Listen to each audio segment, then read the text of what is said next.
Mixolotl, are we good?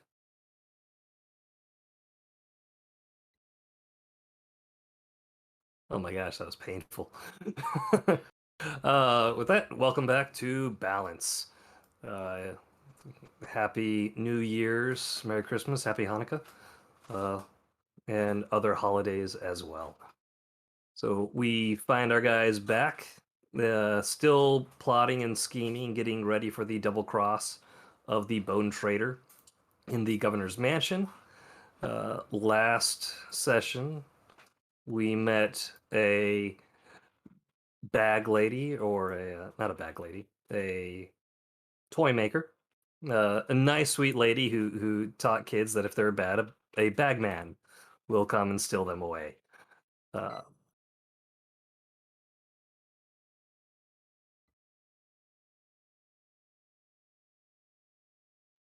uh,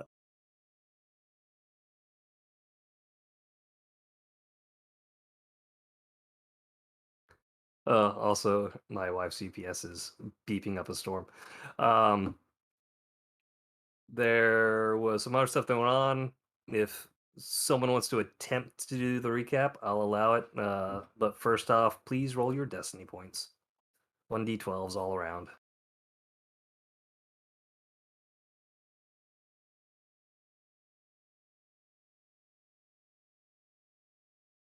Oh, I thank you. I thank you Oh both. no, oh no. Oh, this is bad. This is very bad, guys. All right, Cutter, it's all on you. Are you even in the right roll 20, Cutter? It may or may not be in the process of being opened. All right, do y'all want me to continue with the recap, or does anyone want to attempt it? I've slept since then, so there's no way I can do it. Okay. So carrying on with this, the party was able to find two of the crucified rebellious leaders that were still somewhat alive. The rest were sadly lost to us. But of those two that were resuscitated, something was off, something was amiss. The party suspected as much and suspected that they might be vampire spawn. Uh, Finding the last horse in town in the stables, Bone Snapper paid what was the equivalent of, I believe, 2 months' wages, so 2 silver pieces. And the kid went off. They put the two vampire spawns in there, strapped them up real good, and when they returned, only one remained, Marlin. And it is now Baracus Bone Snapper's solemn charge to make sure he doesn't wreak havoc and kill the rest of the uh, potential rebellious friends. Yes. Good job. For what it worth, me pretty sure me gave 30 silver. An important distinction. Child haggled and 30 silver pieces was his price. 30 silver pieces after crucifixion. Got it. Oh, yeah. Anyways, moving on from there, the deed in question was investigated into at the government building, also known as the courthouse. I'm gonna leave the G there because it makes me laugh. Brackus Bone Snapper was able to make friendly talk with the lady there, and she was able to have uh, assist him in making sure that that deed processing went as smoothly as possible. They did have dinner later on, and it was a platonic relationship in the end. Still good friends, and a potential ally was earned. Still working in the courthouse, and there was no indication that she was of the vampiric variety. Uh, but where her current allegiances are is unknown. So maybe a future player. We'll see. But the deed has been discovered. The location is now found. The party is, I believe, 48 hours away from the day of the double cross.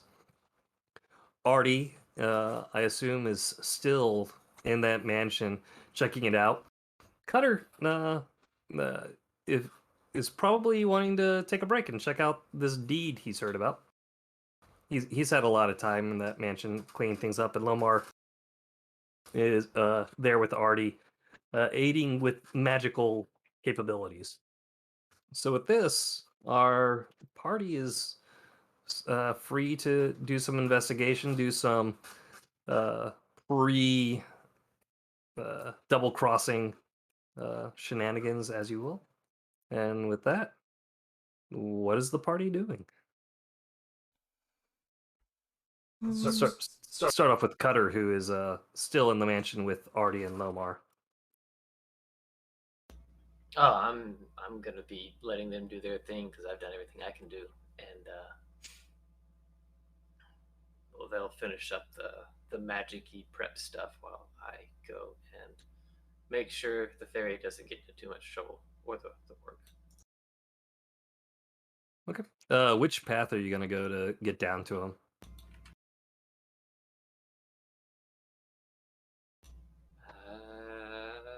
That one. Okay. Yeah, if you can just kind of hop from island to island to show me which path you're gonna take, see if anything goes down. Oh, lovely. Uh, Oh, there I and am. right, Hidden in a tree. nice. Nixie, you were with the toy maker. You found out that she was a fae. Um, any follow-ups on that? I went to see her. She said she'd help me find the one who was taking the kids, or lure them out and speak with them. Mm-hmm. But we have to wait till after we kill the other guy. Okay. So it's about this time you leave her establishment. Yeah. I guess I'll head back down to the tavern to meet up with everybody. Okay. It's while you do that you see Cutter, and he is heading in the same direction as you. Yeah, so Looking for you and orc. Big green guy. I think he's still at the tavern. Let's go. Right. Insight checks as y'all walk past the belfry, or flutter past the belfry in Nixie's case. Nope, I'm not playing it.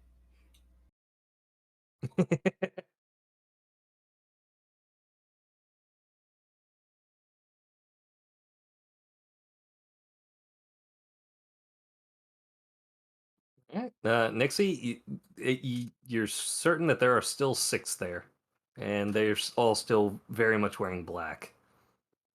One of them probably needs to wash it because it's a little faded, but the others, it's definitely still black.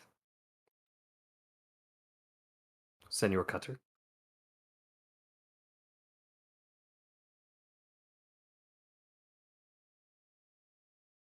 Ha! I need a new computer. Yep. Yeah. So same with you. In fact, you notice that there are 2 that really need to give theirs a good washing because they're very much faded. They would not be able to meld into the shadows as well as you could. You assume, not with those drabby clothes. Right on. With that, y'all continue on your way. And lots of people are out and about right now. Yeah, it gets a little crowded on this island. As you get through, what are you doing to avoid people? Cutter, because I know Nixie's just gonna fly over them. Oh, like avoid plague people? Yep. We moved somewhere. You Rooftops. gonna? I was like, you gonna roof hop? Yeah, I'm gonna run along rooftops. Okay. So you get up there, you draw attention. Lots of people chatting and speaking about this, but no one does anything. You are still very much a known outsider, and you're drawing a lot of attention to yourself. It's very interesting.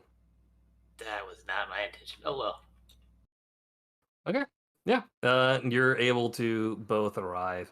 And there is Baracus Bone Snapper. Baracus Bone Snapper, where are you right now?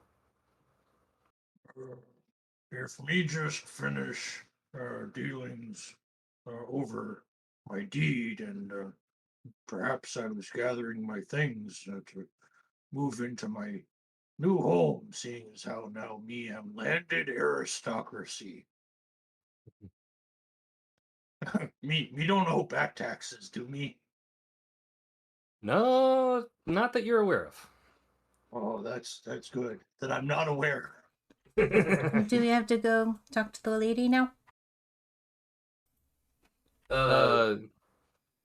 So Baracus has already spoken with the lady, and he has the deed and a map of the city with a white E on it, displaying where the building Yes. is.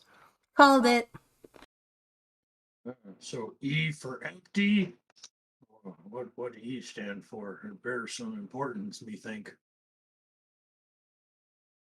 Entrapment. Yes, it does. Oh no, this bad. Okay, me. So, me get all me luggage, and me take me things to the filthy district. This is gonna be good. And me want to see what it looked like, and possibly move in, or maybe leave my luggage at the tavern. This could be bad. So I come too. Yeah. So in anticipation of moving into my completely derelict and abandoned home, me gather me things and make my way to the E. All right. It is still daytime. Let me make sure that's it. It is in its daytime mode. Because yes, I have daytime and nighttime. We gonna fly over? If Nagnash willing. Nagnash is willing. You just fed him the last horse in Lysic. He is still fat and happy. For Cutter, now. you wanna lift this No. time?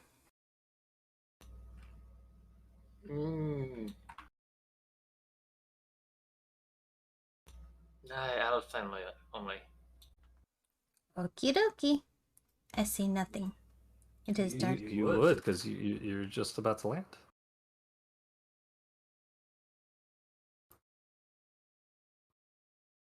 And you land right where these stables are.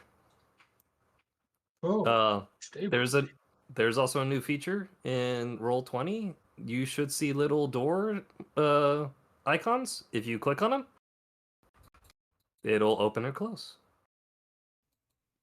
Neato. Interesting. And I have to be careful because I can accidentally move them.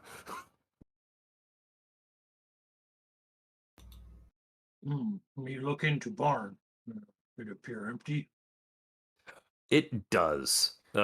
You see some bones and the remains. Even the bones are chewed on and gnawed up, and several are missing. This I place guess you stole is- your own horse. This place has long been abandoned. Maybe not, willfully or willingly abandoned. Yes. Well, me will proceed towards my front door. Do me have key? You proceed to the front door. It is open. You do have a key. It is a hefty iron key. And it's actually pretty complex. Like, it's got multiple teeth, and they're like not large, and they're small and really close together. You think that like, you don't know much about picking locks, but this thing should be good against people who pick locks. Nice. Challenge accepted. So as me enter, does this appear to be courtyard of sorts? So as you enter, what you see before you is a great hall. The lettering is faded. You see the sign of Everrest Guild Hall. There's a emblem of a man sleeping on his sword. This appears to have been a guild hall that is now no more. The great hall's doors are broken and fallen inward. You can see the long table, which denotes a large amount of guild members would feast here and partake of revelry after glorious adventures. To your right, you can see that there is a small stream coming through here. This place is actually sodded, very different than the rest of the city, which is cobblestoned all throughout. It appears that they very much tried to have natural environments here. There's gardens throughout. Despite what the picture shows, there's nothing growing. The sod is rich with nutrients through many years of decomposition of flesh and bones and blood. But nothing here grows, at least nothing suitable for consumption. The streams still look red with blood. So areas that are sodded, or is this an enclosed arboretum or atrium sort of scenario, or Looks like raised beds to me. do we have rain that comes in this area, or does it need to be brought in? You know? From your time here, it seems like the misty mornings provide enough uh, uh, water nourishments to these locations. It's I don't know. I don't know much about gardening. uh, Or is it irrigated, or is this relying upon natural rainfall? um, so for this one right here, it looks like they do have an intricate irrigation system where it's got a pump, and this device actually sprays out water if it were to work. There's others gardened gardens on here that are not so sophisticated, but they do have a runoff system. So if it does rain, the runoff from the roof goes on uh, to collections, and you can use that to water these areas. Very good. I invite Nagnash into the area. Allow him to roam free. Anything good in the pantry? Okay, because Nixie went all pixie on me or fairy on me and flew super quick. All right, so you just flew in there. How did you get in there? Through the kitchen door? Okay, so you went that way. I was right next to Baracus looking at Oh, the you're garden. here. Okay. Okay. Yep. So you enter here and you see the nice hearth or hearth, depending on how you want to pronounce that, where food could be cooked. And inside there, you notice that all the non-everlasting food is very much disgusting and gross if it's still existing at all. It stinks highly of mold inside here. You do see some preservatives in jars still. So there's some jams, and you do spot a jar of honey. Score! This stuff never goes bad. I'm gonna leave that here for now. I'm going to use my destiny points.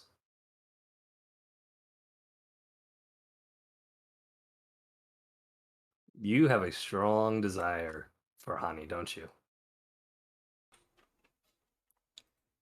Yeah, but I already have like a gallon on my person at all times.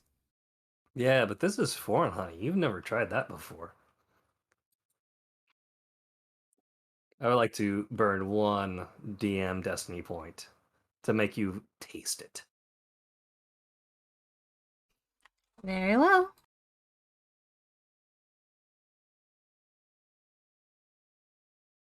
Huh? I You- taste the honey. So first you were willing to resist the urge. You're like, no, later. And you just had to try it. Tasting it, I want you to give me a constitution saving throw. I'm shocked.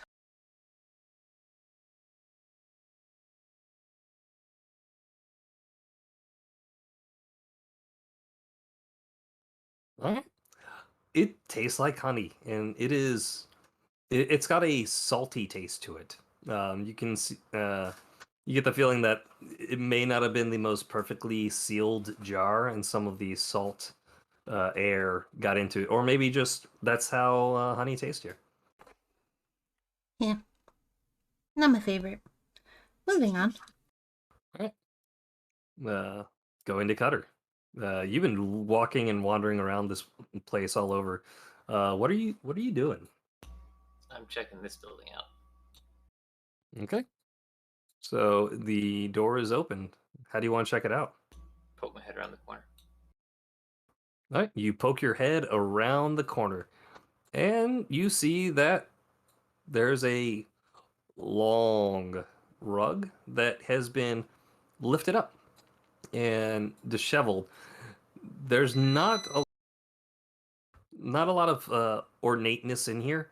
It seems like this might have been a room of worship. There's an altar here. Lots of beeps. Yeah, lots of beats. I'm so sorry. There's altar here, but there is no idols or uh, insignia or anything that would indicate what was worshipped here. It was either taken by those who worshipped it or has been stolen. You're not sure without further investigation.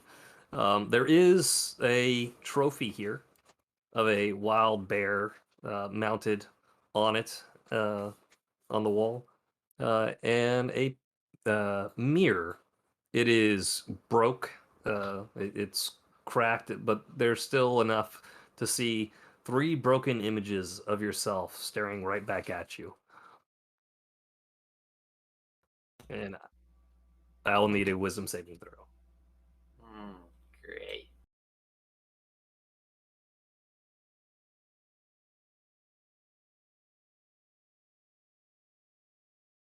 Nice. When you first look into the mirror, you see yourself as you currently are. But as you look back and forth, and you know how when you look at a cracked mirror where there's multiple images, it distorts and bleeds over. You see yourself how you look in other forms, in different clothes, in different times of your life. You remember a vague time with pirates, uh, a vague time in Eberron, playing different roles and serving different masters. And then you just see yourself. How do you react?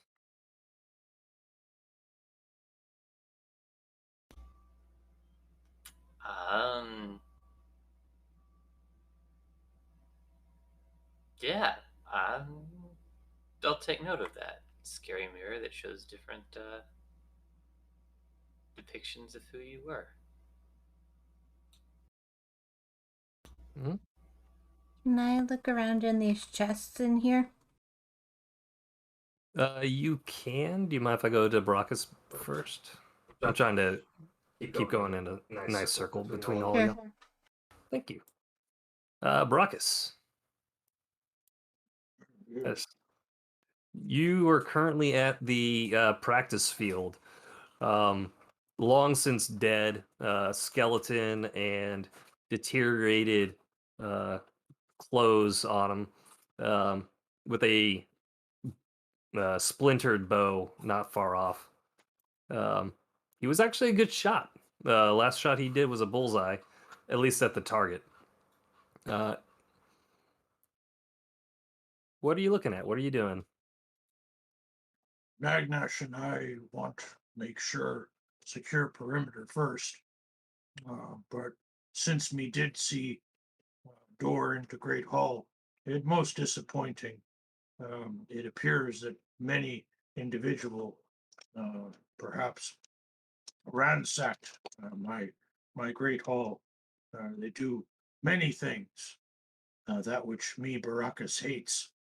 Chip the glasses, smash the plates. That's what me Baracus hates. That's what me Baracus hates. So carefully with the plates. Okay, so me over here looking at perimeter, trying to secure it, determining, is my home inhabited by anything it should not be? This important. Not that you're aware of. Oh, that is always the qualifier that scares me most. So I will continue until I am aware of all my surroundings. Nagnash, I hope, follows me around perimeter, and then we will sweep from room to room to determine that it is clear. I will point out that this right here isn't just a wall. It actually is stepping stones in a stair-like fashion up to this circular um, turret, I guess. So from here, you're able to see the height of your guild hall, along the perimeters. There are at all four corners towers. There's circular stairwells that go up to it. If you were to go up to each one, you would find that they provide good places for sentry. The north, or this one right here, also has a pot still remaining that looks like it was used for either holding oil or arrows, or both. Interesting. Uh, Portcullises or no firing points to cover behind. No firing points to cover behind. You would have to duck. Okay. Yeah, they didn't splurge for that. But still, the perimeter appears intact. The stonework, the masonry. The masonry does. There is. You would potentially consider them critical points of failure, or potential points of failure. This right here, the grate underneath that allows the water to flow, has long rusted away, and you feel like you could easily swim through it, and you're not small. Yes, many points that are not defensible in their current state, but this too can be repaired. Yep. If me know anything from military service, me know it important to create a good supply chain, and those with which to maintain these lines need to enlist the service of many skilled laborers. The other point of concern would be this portway. These wooden doors, although still on their hinges, would require 2, maybe 3 swings of your axe to break down. And that is just if you were using your strength alone and not your full fury. Yes, understood. Many weak points. Me will continue with perimeter. Well, I will get back to you on the perimeter check as you make your rounds. Nixie the Fairy Barbarian, you've been traveling much. You wanted to check out these chests in here, correct? Yeah. All right. They're all emptied except for the one that is chained. Does the chain look hard to break? It does not look hard to break. Okay. I'ma smash it. Okay. When you make contact with your magical great axe, you strike true, and it tings, and a surge of energy travels down your axe into your hand. You're considered Fey, correct? Hmm. Yes, you are. Maybe.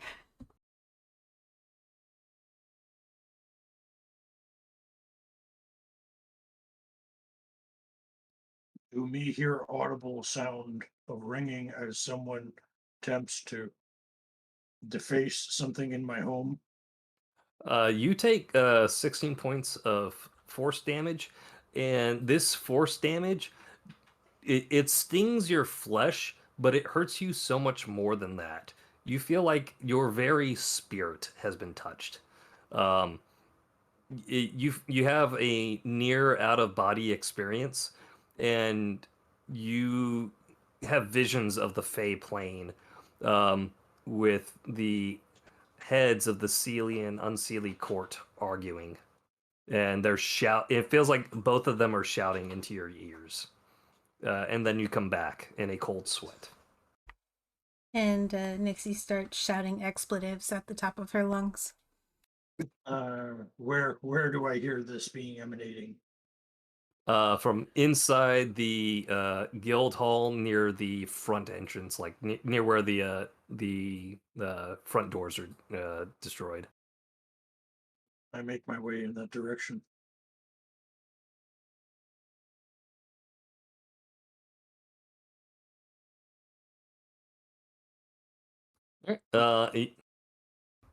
You you you find her. What matter? We hear screaming. You find something? Yeah, this chain is trapped. It's got magic trap on it. I tried to smash. So Did not you, like that. so you try steal from Baracus. This is what me hearing? Because me am lord of this manor, and me not authorize destruction of my property. I thought this was our manor. Well, technically Baracus name on deed, but me graciously share with all me friends. But bear in mind, it's still me house, and me would prefer you ask first. Not saying you can't break. Breaking things is fun, but it'd be nice if you ask first. I wasn't breaking anything. I was just opening it. You try. You try. Do you Okay. want that chain on that? You try breaking it open. Me understand when brute force necessary and time where finesse required. Perhaps, perhaps one who knows magic can ascertain, as we have been told its correct word by Grumsh, ascertain nature of magics on said chain. Or big luck. I can do that. Uh, would would locks of magical origin be within your ability to unlock? This is one way to find out. Okay. If you start screaming, we pull you away from it. Preferably, yes. Okay, we watch. Does this look pickable? So first off, when you were outside this room, you noticed that the entrance to it, this should have been a hidden door. This has already been ransacked once. You notice the same thing that Nixie did, that everything else in this room has been picked clean except for that chest. So other thieves and vandals have attempted to pilfer this location. This might be the only treasure left here that has been untaken. The lock itself does look like it can be mechanically unlocked. Uh, you're familiar enough with magical traps that you're not sure if that's all it takes. Yeah, well, let's find out. Yeah, why not? I'm gonna try and make it.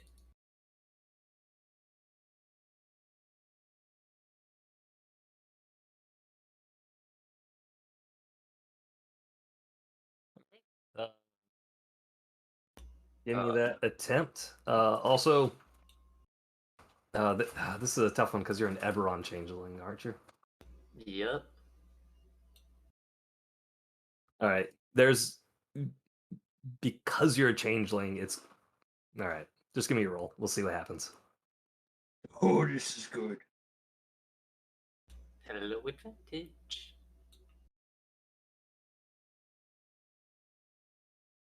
Awesome. Um. So two things happen. Um. You feel like you're really close to getting this. You also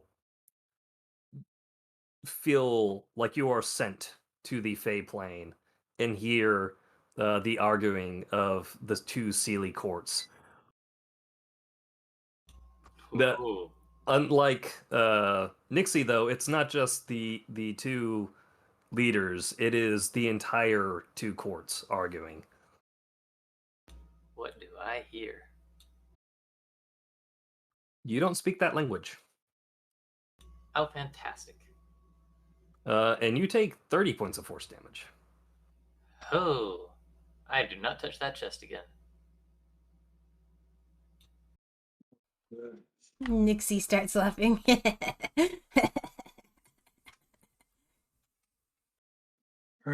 So both of you hurt when touching chains? What? Oh, What wrong with it? Yeah, but lots of Cutter, real quick, I would be remiss if I did not allow this to happen. You were close to getting it. Uh, you do have 2 destiny points. Oh, okay. Y'all cool with it? Yeah, how Me, many me, do I'm we cool. want to use? All right, I'll One? burn one. If it's two, then no. Uh, Because that 24, I'm thinking is like one away. so if you're using the 1, you're risking getting hurt more. If you use the 2, you're guaranteeing you won't hurt more. Fine, we'll use 2. Like damage hurt? No. Yeah, I'm gonna use two. No, if you use 1, it won't be a HP detriment. No mechanical detriment will occur. I'm gonna use two. Okay. You know me. If y'all are cool with it. Yep. It would be frustrating not to know what's in my own house. I permit. All right. As you are freaking out, and Baracus Bone Snapper is commenting that neither of you are capable of touching chains, the lock pops, and the chains fall down. Ha! Got it. Ow. Now it's just a matter of opening the chest. Before we open chest, and by we I use the royal we as I am now landed gentry, and I will continue to remind you of this for quite some time. As landed gentry, perhaps we should ask the question not so much can we open chest, but should we open chest? As this is the greater existential question for something that is locked away that causes you insufferable pain. Did either of you experience any kind of, I don't know, important jolt of information, perhaps like I received from the Great Deep One, in terms of what this thing might be and whether or not we should be opening it? Who is Relevant Great Deep? information. I was sent to the Fey Court a vision of the Fey Court. They were shouting at each other. So maybe it's an anti-Fey thing. Why would it send you this? Yeah, Fae are not fun to play with. Do you think it possible that perhaps thing that was locked away here that hurts Fae was meant to be kept away from the Fae, that perhaps it was sealed here with some great purpose, that the guild perhaps sealed it away here because it was dangerous and not treasure? Well, Is it's that possible? unsealed now, so let's just open it and see. I mean, we could I will just not open it. I mean, I thought about that for a moment. We could just not open it until everyone's here, but we're open it. Yeah, I suppose we could do that too. I guess since both of you can't open it without getting hurt, perhaps I will open it and see what's inside. Okay, we're doing this. Everyone step out of the room. Perfect. Good luck. This is good. Okay, so let me go ahead and step next to it and open the box with unspeakable horrors. It creaks open and shines, very similar to the chest in the Goonies. There is lots of silver coins, lots of platinum coins, uh, and some gold coins. But what really takes your eyes are the following. I'll put I'll post these in the Discord as well. One ceremonial platinum dagger with a black Ooh. pearl in the pommel. Uh, you can tell it's ceremonial, Baracus, because the point is blunted and there is no edge. Uh, uh, However, you don't think that means this is not a. It could not be used in combat. This exudes with power uh, as you gaze upon it. There's also a painted gold war mask with two ruby tears in one of the eyes. Uh, it is a face that has what appears to be a deceptive smile. There's one bottle stopper cork embossed with gold leaf and set with amethysts. This gold leaf looks very similar to the leaves that Cutter and Nixie saw in their visions of the Fey Court. And the one clearly identifiable magic item, because it makes itself known, it starts to float as the chest opened. It is an ion stone of leadership. Ion stones. I have seen these. Many a great war prophet have sought such magical things. Mm, Yes, yes, most interesting. Leadership, quality I would possess. Mm, Most interesting. And he sits there and he weighs the pros and cons. He looks at the war mask, he looks at the iron stone. I must not be greedy, but oh, so many pretties. Oh, Mhm. I close the chest and I go, nope, nothing of important here. I think we should move along. as I laugh, just kidding. It wasn't unspeakable horror after all. It was unspeakable treasure. Um, so, uh, and I look down to the dagger. Uh, I have no use for pretty daggers, but those who would, I would give to them. And I reach my hand out and hold the dagger to pass to anyone who would take it. I think I'm the only one that uses them.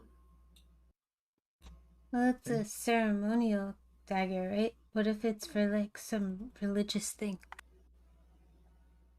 I know not its purpose, but perhaps it can be used for something. Daggers, though, are not my forte. I will give. If its true nature is later revealed, then by all means, we will pass it to one who can make use of it. Yeah, for sure. I look to the war mask with two ruby tears in one eye. Uh, cries blood. Well, perhaps it is a war mask of rage.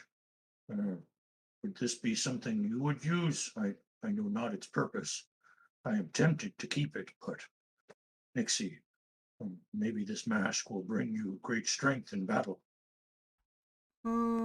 It's kind of like 6 times the size of my face. Is it now? I've forgotten how small and puny you are. We wonder.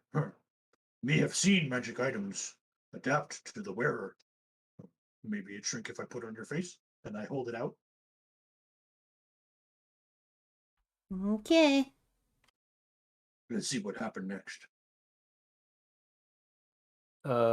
As you bring it up to your face, uh, you hear whispers that they're inaudible to you. Um, I need you to give me a deception check.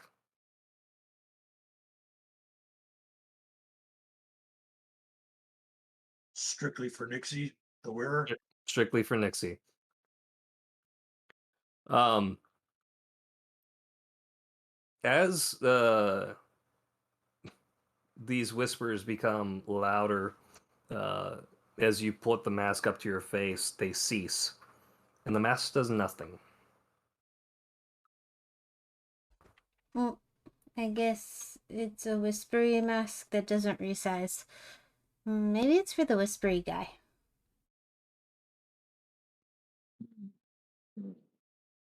Looked like war march, but who whispery? Who also war? Well, Cutter is whispery, I think. Or you could Cutter? try it on. I don't know. It's just Me- too big for me. We do hear voices sometimes. Most curious. You say you hear voices. What voices say?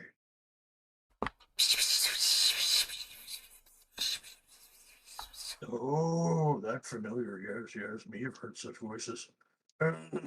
Well, most curious. Uh, perhaps me try. Maybe you do something for me. Uh, let's see. Tears in one eye. Does it have more than one eye? Yes, it does. Oh, most unfortunate. Would have been great omen if only one eye. Mm, me hold up to face and say, if me start doing something crazy, hold me down. All right. Me put towards face and me linger for a moment. Try listen careful. Uh, as it gets closer to your face, the whispers grow louder. As it almost gets to the place where a mask should be, I need you to give me a deception check. Okay. Can this be assisted by any magical reactions that I may have? Uh, yes, you can. It as long as it's a reaction. Okay. One moment. No particular mind affecting qualities. Am I to be correct in that assumption? Um, Mental barrier as such? you would notice with the mental barrier that something is gently tapping on your door and is prodding your mind. Hmm. Yeah. Okay. Um, so, mm, would this aid if I were to steel my mind against the possible prying?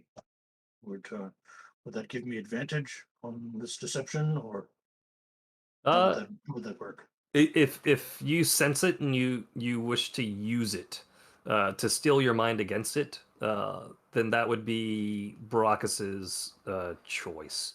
you're uncertain if this is something you should invite in or steal away to. But the fact that you sense it is sensing your innate deceptive capabilities uh, is what you can base your reaction on. Yeah, very well. Well, uh, maybe cursed item. Uh, Scary things in box, we thought. Should I let it see my mind or not? Maybe if me let it see my mind, it know I friend. Maybe it use my mind against me. So many choices. Should let it see, let it not see. Hmm. Okay, me take risk.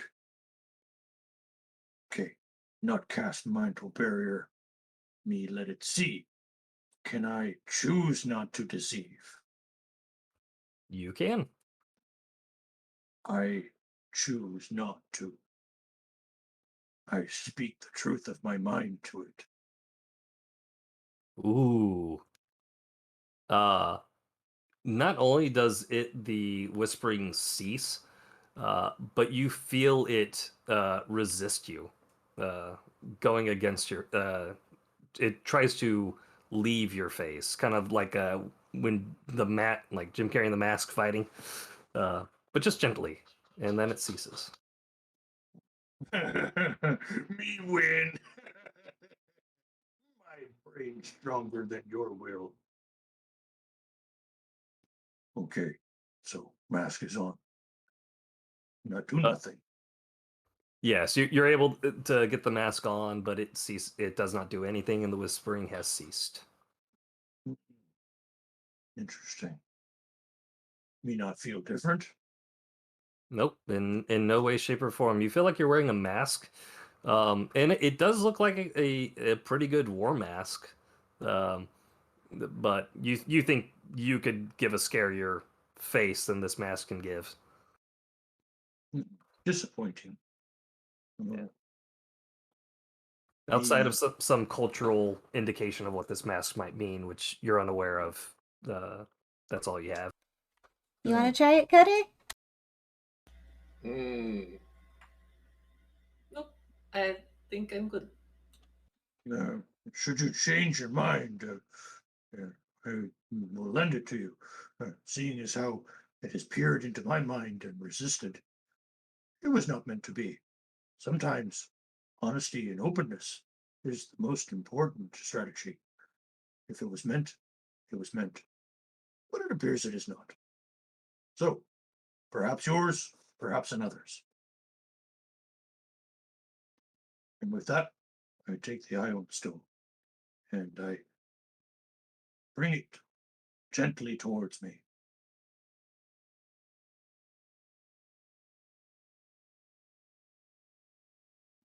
Does it float around me? Do I have a gravitational pull now? Um, Sorry, real quick. I'm going to burn 4 of my DM points on Cutter. Your flaw. I like secrets so much that I'm reluctant to share details of my plan. I'm going to use the reason why I'm burning 4. It's the I like secrets bonds. I discover secrets I can't let anyone else uncover, including my. Anyways, um, yeah, you like secrets. This is a secret, and you. I have a feeling Cutter knows, right? Knows what?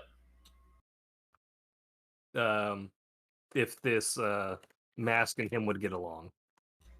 Yeah, I'm would fine. like. I'm gonna put the mask on. Okay, thank you. I hand him the mask. We get 4 destiny points though.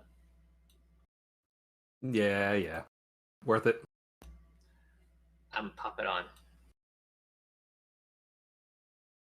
The same thing happens, except these whispers you understand. What do they say? They say, "Speak in our language, hear our tongues.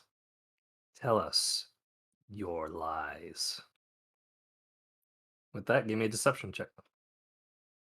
They're repeating this over and over again. The voices layer upon themselves. And they're all gentle and calming. Wonderful. Wait, no, dang on it. What was that? Nothing, sorry, I made it. Okay. With that, the mask affixes itself to you, not like a golden mask would. You feel like it is a glove, a velvety glove, contouring to your very skin. This is like putting on something that was made for you, and you feel that you're able to change.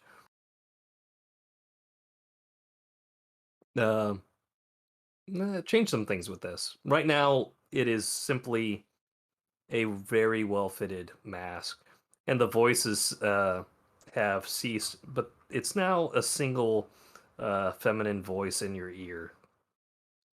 And it circles around kind of like a 360 thing, spinning around you, and you can hear it say, "Finally, someone worthy will speak again." Don't know if it's good or bad. Right now, you feel like you can take this mask off, but you also feel that if you wanted to, you might be able to just decide that you want to show your own face instead of the mask. Do you attempt to do so? Yes. This mask becomes transparent. However, it is still on you. It's Cutter, interesting item. Cutter, where must go? Very good question. I do not know. I It, thought it disappeared, and it did. it was on your face, and now it's not. Right. It talked to me, said I was worthy, and then it disappeared. But it Nice. feels like it's still on face. What happens if you feel like you want it visible? I have no idea. Uh, Can I make it appear again?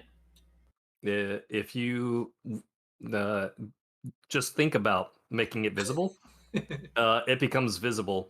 Brockus Bone Snapper touched Cutter's face, and before it became visible, you felt it. You felt the cold gold platedness of the mask. Oh, that's a neat trick. Right? This very cool trick. Me glad it choose you. Yeah, it could be good, could be bad. We shall see. Oh, yes. Still, chains on box. Concerning. You will keep eye on mask. Make sure not do mean things. Could be cursed. Yeah, knowing Faye. Could be.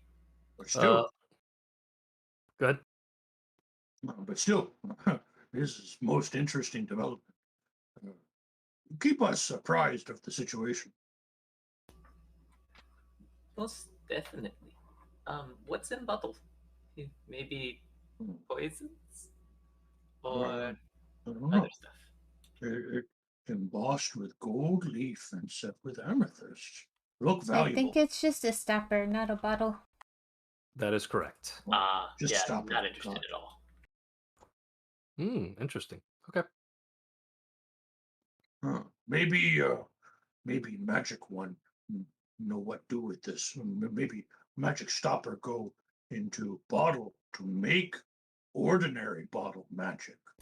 I found a map. What?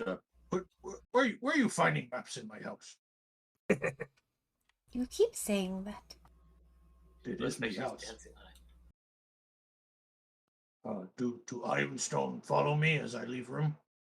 Ionstone follows you as you leave room. So Ionstone is named after Ion, god of knowledge. So in this world, they're not called Ionstones; they're called. Actually, no one even knows what the name of the god of knowledge is anymore in this location. So it's just a floating stone. You know them as Ionstones, though. Uh, Yes. when you use an action to toss one of these stones into the air, the stone orbits your head at a distance of 1d3 feet. So let's see. 3 feet. So head at a distance of 3 feet. So it's orbiting 3 feet around you. So it's quite a big. So like right at the edges of your shoulders. So you got a nice huge uh radius going on.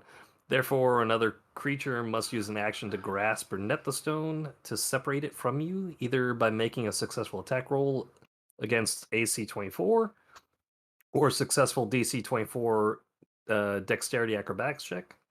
You can use an action to seize and stow the stone, ending its effect. For you, this stone is leadership. Your charisma score is increased by 2, up to a maximum of 20. This is marbled pink and green sphere. Oh, nice. Later, you show me how to document this for purposes of scores. But in meantime, I'm not metagaming. Me go, ooh, this good stone. Me already feel inspired.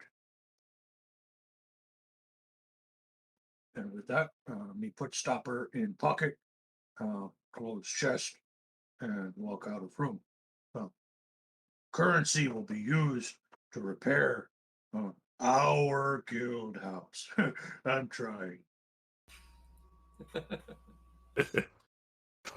So it takes a while for the ion stone to attune to your personage, uh, but within an hour, if you refresh your page, you'll see that the ion stone is in your inventory and you are tuned to it.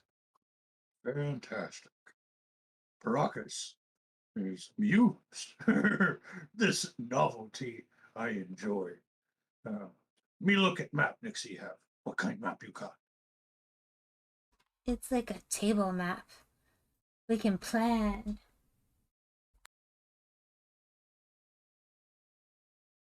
So the map you see looks like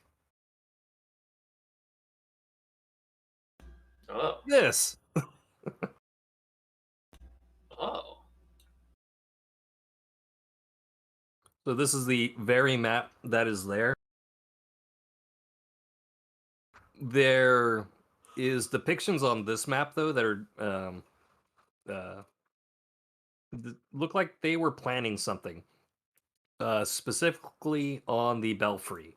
Looked like they had looked at multiple ways of attacking. Uh, they were going to attack from both bridges and storm from all sides. Uh, and it looked like they had drawn that same attack and erased it multiple times, realizing that there were very few other options from a land perspective to attack it.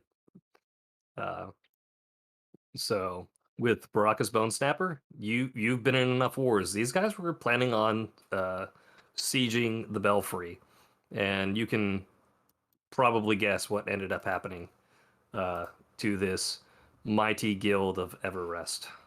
They retired and died old men in their beds. Exactly. Absolutely. They died to the last man, I'm sure. This is most unsettling. Uh, Apart from that, there are other maps in here that show the great country of Atheris and all that is within it from the Grim Hollow universe, because it is a great universe and campaign, I think. You know, plug for those guys. Uh, so those are in there. It didn't seem like that was a worthwhile thing to steal from those who robbed from here. Well, it seems to me the priority will be to use the currency found in that chest to reinforce, fortify, rebuild this keep. Yeah. And then filling it with those who would join our merry band of adventurers and perhaps some useful toadies who would do our bidding, since we're landed gentry and all. Yeah, I saw a room across from the uh, office there that had a ton of beds in it, so I think there's plenty of beds here.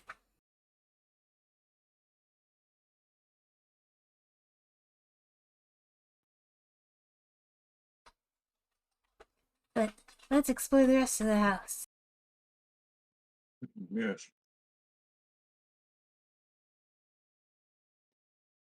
We go from room to room, not letting our guard down just in case we find anyone who might still be traipsing about. I found the mail room. Looks like there's letters. There are letters. All of them have already been broken open. You do see the wax embedded seal, which is again the man sleeping on his own sword. The inkwell has ink in it, but it has since dried out. The quill is hardened, stuck in. It does look like there was a trap in here that went off, and you still see the blood stains on the carpet or rug that was in here. Ooh, But nice. there's no body, so maybe someone dragged them out of here, or they survived and just bled a little bit. Do any of the letters say anything interesting? There are no actual letters. It's just the envelopes. All the letters are destroyed or removed, unreadable. Okey-dokey. Moving on then.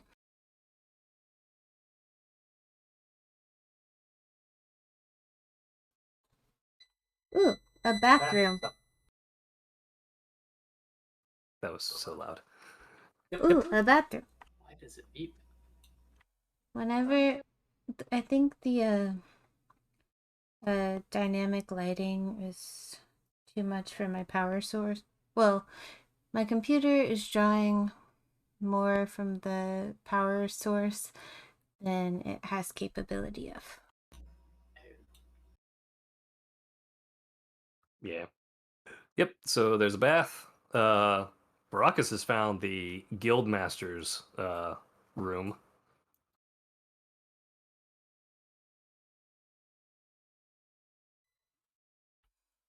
Big bed. It is a king size bed, uh, full of blood. I found the potty. There are several bodies. That is the guildmasters and officers' bathroom and potty. I do not require the privy. Uh, anything in this room that tells me anything about the guildmaster, any of his possessions, effects?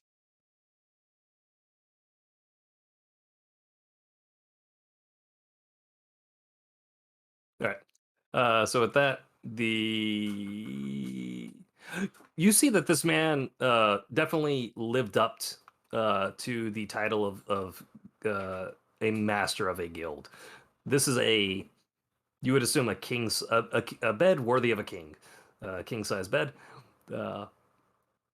and he has a his own personal desk, and there is some written words on paper that are still available in this room. He has his own personal chest, which is closed right now. You don't know if it's ever been open, and his own drawers. You assume that this guy was an axe wielder. There is no axe left on the wall, but you can see the clear imprint of what was a heavy double-bladed axe up on the wall. But there, so that would be on this wall. Yeah, this wall. On this wall, there's the impression of a long, or sorry, this is over the bed, a long sword. But the long sword is no longer there. Mm-mm. It would seem fate has drawn me to this room, an axe wielder after my own. Let me read his words. And I look down to the desk. It is a death note. To this, he says,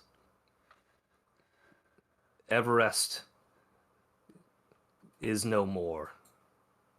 We faced the Countess and lost. We would not live under her rule.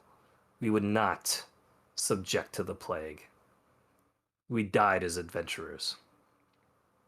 Though there's no light left on this place, in this place, we, like the great lighthouse, shine brightly before turning away.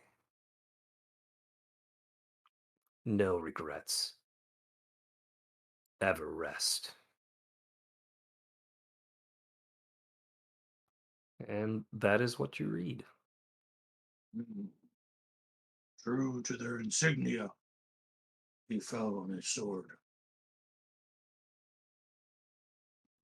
Well, we'll just have to write our own new history. Yes. We shall not throw our lives away frivolously. We will learn from them. Yes. Let me see what's in the box. I So assume it's been ransacked. that was what you assumed. You go to it and it's locked. Yes, Cutter, come here. More fun boxes. Where did you keep the key? Oh, I have the key on my person. Does it appear to be the same size?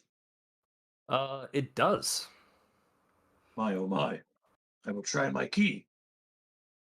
Yeah, unlike the other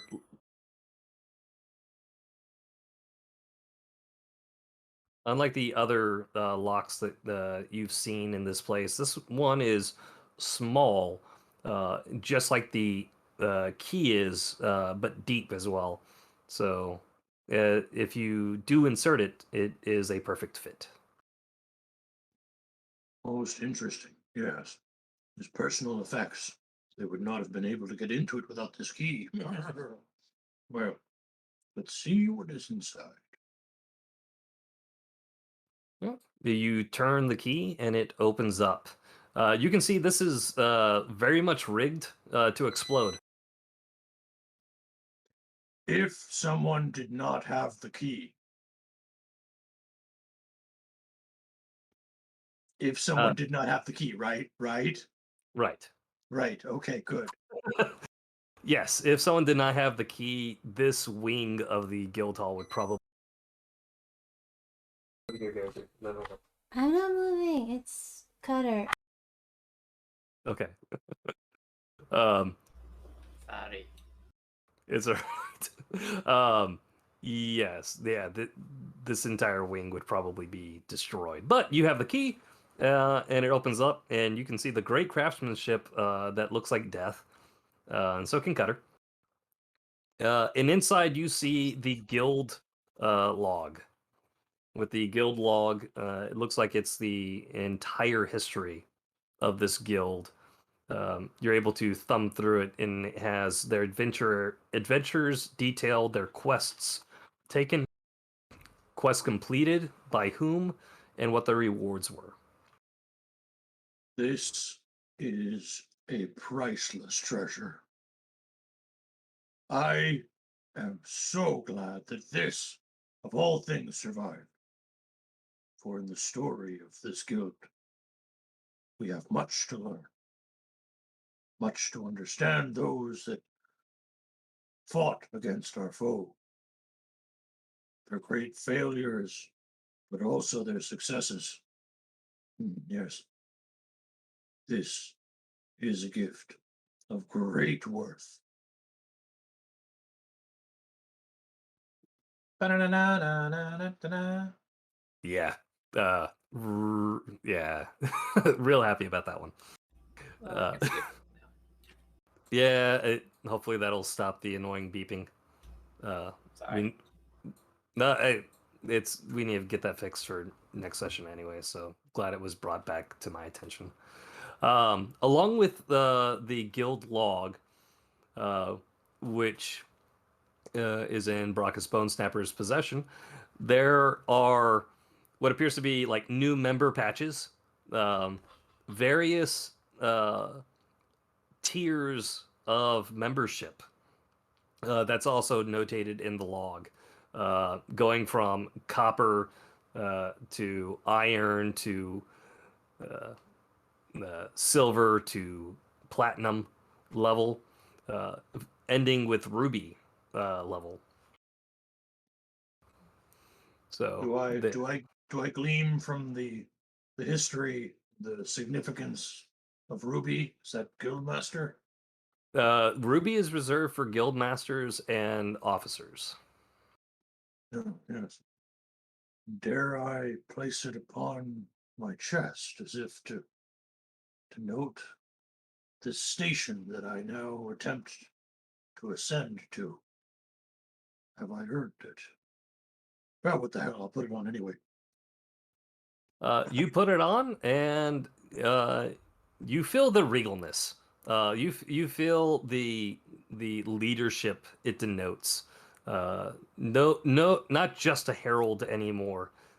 You are now guild leader and officer of uh, of this fine guild of Everrest. Well, it's gonna be fine later. Right now, it's a bit of a dumpster, but we're gonna fix it up. We got lots of cash, so I turn to my compatriots and say, uh, if you are amenable, I would see to the restoration of this guild house. I would like to restore it to some semblance of use. I'm not saying we're going to make every room restored fully to its former glory overnight, but to make it serviceable would be most preferable. Yeah, unfortunately, it seems like most of the beds had people killed in them, so we might need to get some new mattresses. Yeah, I was going to do that regardless. I mean, to be perfectly frank, every bed in this place is just smells of shit and piss. So I think I'd really rather have everything cleaned up, whether they died in it or not. This place is filthy, and Nag Nash has started to rub off on me, and I've got very refined taste now, especially since I am landed gentry. So Yeah, I have that's a my ruby inspiration. too. I'm landed gentry. So let's go back to the chest. How much is it? Is it a sum too great for us to carry on our persons? This chest? Not just with all the coinage in it. Oh, I mean, y'all are strong people. Y'all are able to do it. Let me actually get you that exact number. Wonderful, because Can I I have would a like ruby to. badge too? Uh, yes, uh, all officers, those present, shall receive the station of officer. It is only fitting. I do not consider myself above you, even though technically you're not landed gentry because you're not on the title of the guild house. But I am kind. For for this I shall grant you the office, the station of officer. Uh, because I believe in equity and all that good stuff.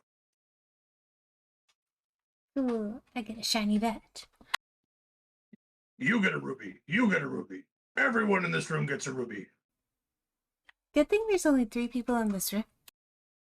Yeah, the others are going to have to earn it. Be perfectly honest. Not sure.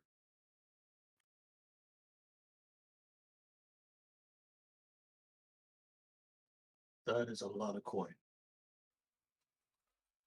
I got this. We are going to need to secure it.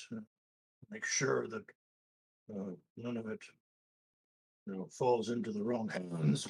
Cutter, I'm not saying I don't trust you. You just got this weird mask on, and you might be tempted to, spend money where it doesn't belong. Got to think of the guild house. Oh, money is very valuable. It sure is, which is why I really prefer that you not hold any. I'm not saying I'm biased against individuals of your profession. I'm just saying I don't trust you. It's fair Because of, enough. because of the mask. Because of the mask. It's because of the mask. That was actually the platinum pieces I rolled. That is 777. That is amazing. Jackpot. Yeah, no it joke. it is not a small sum, but bear in mind that a great portion of this will be required to rebuild fortifications. And I do not imagine that the rebuilding of this keep will be a cheap endeavor, but it will be money well spent, I hope. Yep. And I have the means to make that transition happen easier. There are 2 clean beds in here. If y'all do want to stay in here. Arguably 3.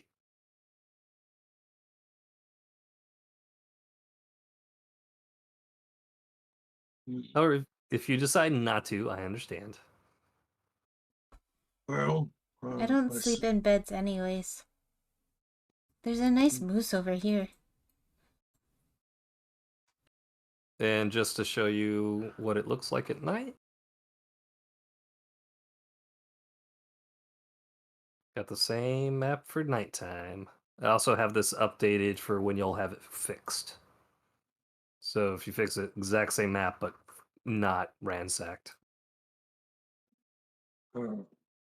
I attempt to make this building more defensible and try to seal as many of the entrances as I can, and barricade what I find and has been busted open, try to make it a little more defensible in the evening, just until we can clear everything away the next day.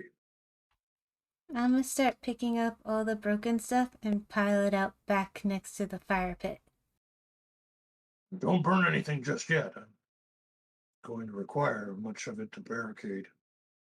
No, I'm just piling it there. Very well. Anything that is still serviceable, try not to break it further, I suppose. We'll see what we can clean up. Maybe a couple mundane candelabras and some stools and table. Looks like it's not completely broken, I hope. The table is surprisingly in one piece still. Still strong. Whatever tree was felled to make this is of hardy stock. There are several gnashes and slashes into it and some dinks, but it is a still very serviceable table. And on top of that, you may feel that it holds a history of the guild with it. Yes. Table is strong. And from that, the guild will be restored, rebuilt. We will sit amongst each other at this table and look upon the faces of those who would fight alongside. Yes, good table. What's this over Obvious. here? I don't know. Let's take a look. What that looks like right there is a stool to sit on.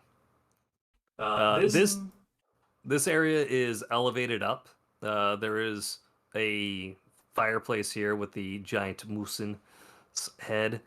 Um, you get some eerie flashbacks of the beast, and though this is a enjoyable time you're having right now, it does remind you of the horrors that are just outside these walls.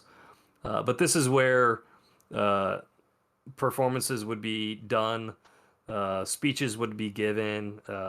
If there was any awards or presentations, they would be done from this presentation stage. And that stool seems to be uh, there and would have been used to either place objects on or to sit, or even stand from if someone needed to get a higher vantage. Nice. Okay. I'm gonna use one of the broken stools to make a table on top of the table that's my sized. Okay, that is easy enough for you to do. However, you do get into a fight trying to get the legs all even. Two of them are even, and one of them is just slightly smaller when you're done. Mm. There are books in that room over there. I'm gonna use one of them. Okay. Make sure the book's not of any particular value. I wouldn't want you to shim up the legs of a table with, memoirs or something useful like a cookbook, maybe. I'll make sure it's like the most boring thing ever. Like a log of taxes from like 500 years ago. Right, so long as they're not like my estate's taxes that I've been required to keep for 500 years, because I never know when I might get audited for my estate, because I'm landed gentry now. Oh, well, at least then you'd know where that book is. Right, right. Well, just don't shim it with the important part. Okay. We I want would to like look to. for an unimportant book. Right, right. Maybe some like light toilet reading, like home and castle, Oh, or Give me an like investigation 5-minute check. crafts. I would like to cut away from the great battle between the Countess Annalisa von Ryza, ancient vampire, and a eldritch god of the deeps to talk to you this week about tax evasion. The real D&D story. Okay, I got an 8. Do I find an unimportant book? Or a book that I feel is unimportant? You do. It is a small memo pad style book, and it is perfectly adequate for you to use. And it is actually the perfect size. As Baracus Bone Snapper is untrusting of you, he inspects it as well, and he notices that this is a book of important numbers and accounts. I'm gonna have to take a pass on using that book. Oh, but it was the couple perfect things. size. I know it's just turns out there's a couple things that I just want to mull over in this book before I let you use it to shim. Maybe something else, and I poke around and try to find something that perhaps like from the letter room, where the letters, like which are just envelopes, and we could just shim it with some envelopes. I've been waiting for like the last 5 minutes for that. Yes. So I go, let's not deface any books. I know my people are not known for their literacy, but just strikes me as wasteful. We have all these torn open envelopes, and just let's use that. Why, shall we? Okay. But I also want one for a bed. See any like storybooks? You want a story time book? Yeah, they're You great for sleeping. You want to read my taxes book and become my accountant? No, that's not good for sleeping on. I disagree. I think that will definitely put you to sleep. I don't want to read it. I want to sleep on top of it. You learn through osmosis. What is osmosis? In a complex mechanism by which, well, Grumps didn't tell me all the details, but he say that's how things go from one place to another. Something about high to low concentration. Beyond my capacity for understanding, but still, Grumps, in his infinite wisdom, has bestowed upon me many blessings. Okay. But I feel like knowledge wouldn't work with it anyways, because it's not water. Well, Maybe diffusion is the word Grumsh was looking for. I mean, maybe, but hey, I'm mostly water, and that's a thing, Water does remember. right? So a muscle memory, right? So if muscles have memory, and most of my muscle is fueled by watery stuff, then Okay. there's I pick up a stack of envelopes and I take them back over to the table. and I just kind of follow behind, pontificating on the nature of my watery composition and whether osmosis could, in fact, be a perfectly valid way of obtaining information. And I start theorizing ways in which I could test this. While that's going on, Cutter, what are you doing?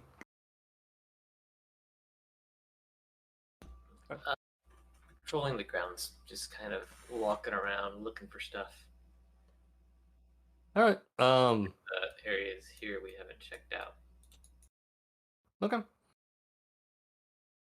Anything in particular you're wanting to find or thinking you should find?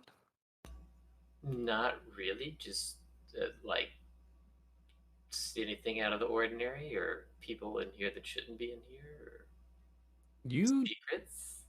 Secrets are always fun. There's a forge you see. You do see some the remains of dead bodies. No secrets yet. Um, you have some ideas of where secrets might be, but those haven't. You haven't really investigated them yet. But to your point of finding people who should be here or shouldn't be here, um, yeah, you know that the city itself, although very much emptied of moving around people, when you first arrive, has been bustling lately. And there's a lot of people, and there's a lot of sick people, and a lot of near-death people, and a lot of dead people. And these grounds, besides some of the corpses, is empty. Hmm. And the front door was wide open when y'all got here, as well as the stables. People were probably scared to come here because they all got murdered by vimps.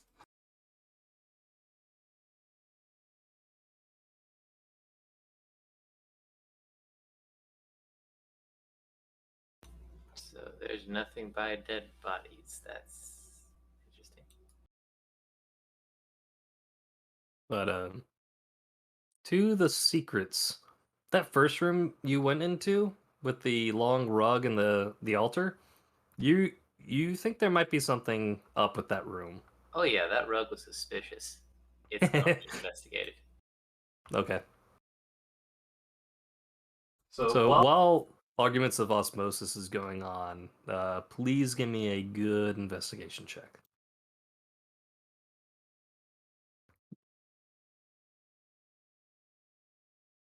Or a bad one. I wanted a good Is 10 good? one. You feel like it's good. So you're looking at that rug and you're thinking it's highly suspicious, and you're like, okay, clearly something happened. Like there, and you lift it up, expecting to see the trap door that goes down. And as far as you can tell, there isn't one.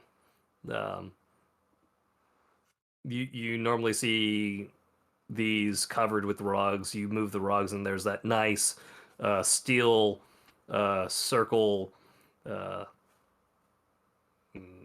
ring that you just pull up, and there's the door. Or some of them that are even better hidden just have a hollowed out place where you stick your hand into, and you can use that to lift it up. But it's flush. There, as far as you can tell, underneath this rug, there is no seam for a trapdoor to be.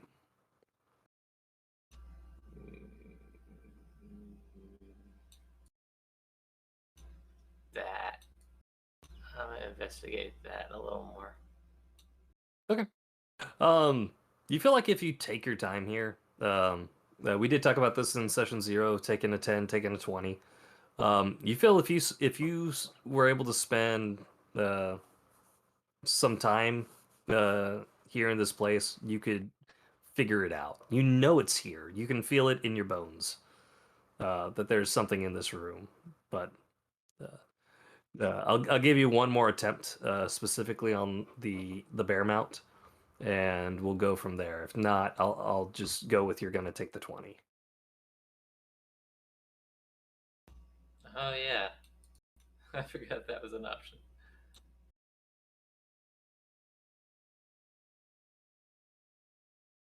I'm really bad today. Yep, it's okay.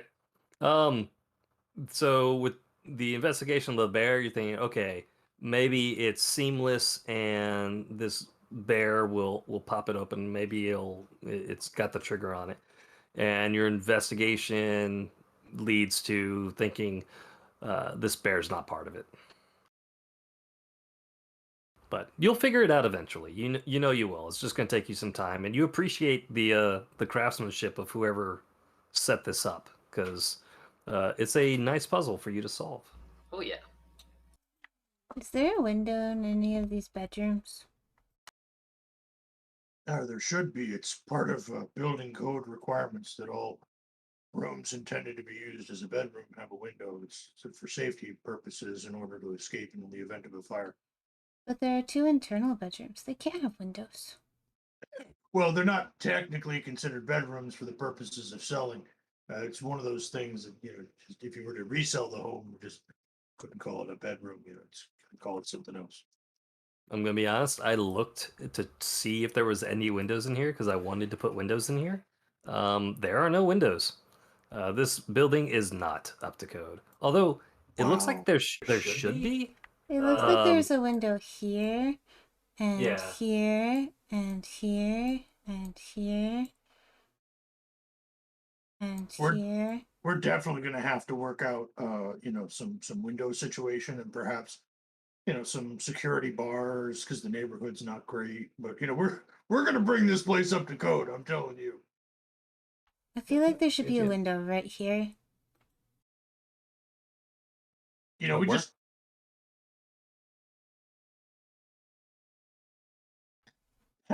it's going to be a lot of cross drafts. I'm just saying, it's gotta work out. It's gonna. I'm just saying, I don't know if the budget has enough money in it for all of these shutters that we're going to have to install, right? And every shutter is going to have a mechanism by which to secure the shutters. It's a lot of potential points of failure. I'm just saying, not every room is going to have windows. Just it's not practical. Yeah, and there's like no room, especially on like some of these interior rooms where you put a window. But I'm gonna clean this room so I can have a window.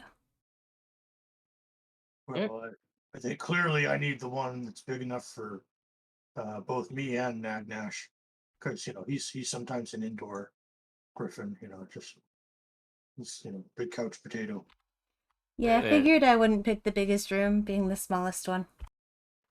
Just trying to Right. picture Nagna squeezing himself through this hallway to get in here so he can just revel on the blood-soaked bed. Oh, we're gonna put in a big sliding glass door on one side. That doesn't sound defensible. It's gonna be one of those, bulletproof ones. It's just kind of advanced, but It's, my, my friends from Eberron say it definitely possible and canon. Or maybe like bars over it. it's defensible with a attack griffin. Exactly. Yeah. We want them to come in that way. Okay, I'm gonna start shoving the blood-soaked bed out the window. Okay. You do. You do that. What are the neighbors going to think when we make a mess of our backyard? They're going to call the county on us, and we're going to have all these inspectors coming in. I'm not ready for that. They're going to I think we're thought we hoarders. just have a nice bonfire at the Oh, bonfire, you know? that won't attract attention. Didn't we say there were a whole bunch of refugees, people hustling and bustling around in town? I just think a big fire in our backyard might attract people, might give the wrong impression. We've got like a cookout going or something. People are going to start wandering in, going, "Oh, can I take refuge?" And I'm going to be like, "No, you can't." Well, by the way, what's your profession? And then I go, "Well, maybe you can stick around." And then other people show up and they go, "Well, I'm not strictly a carpenter, but I did a little bit of carpentry back in grade school or something." I'm like, "Well, that's interesting. Can you whittle?" And they're like, "Oh, a whittle." And I'm like, "Oh, now puns. So you're a jester? Okay, we'll put you up on the stage up in the grand hall." But yes, we will get some people to work for us, and we need different professions, but not right now. Not ready. So no to the bonfire. That's what I'm trying to say in a roundabout way. No to the bonfire. Council put it to a vote. All those in favor of no bonfire, say aye. And I look at Connor. Okay, maybe we can just bury it in the backyard then. Yes, no bonfire. Aye. So that's two for no bonfires. Majority is heard. No bonfires. Right. See, I like this. It's very democratic. I like this. Did me mention in bylaws me have majority veto power? No. But Well, also, consider yourself informed. we're like near the water here, right? Like, we could just dump stuff into the water, right? I mean, depending on whether or not we're going to dam it up, but that sounds like a great way to ruin the foundation, with a lot of water infiltration. No, But no, we'll look into it. the canal, so that the grumsh, weird tentacly guy can eat it. Right. So like bodies, we can float bodies down the water, so long as they don't get caught on anything and start building up water pressure. And we got to check our backflow meter is what I'm saying. That's probably not up to code either. You don't think he'd like blood-soaked pillows? It's not quite a corpse. It's debatable, but it's not puke either. So maybe, but it's. I'm not sure if he wants our leftover hankies, but we'll figure it out.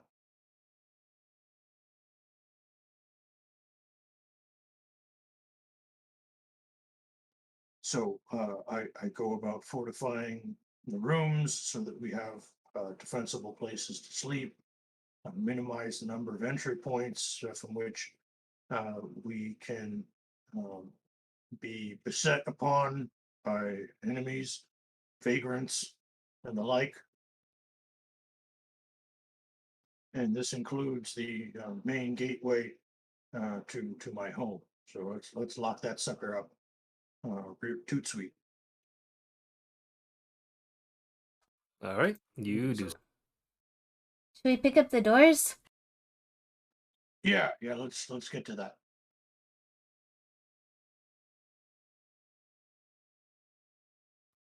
And there you go. Nixie, your bed's outside because that's what I've been working on. Yeah. With that, what's a good fortifications? I'll say survival check. And with all y'all working on it, you can have it at advantage.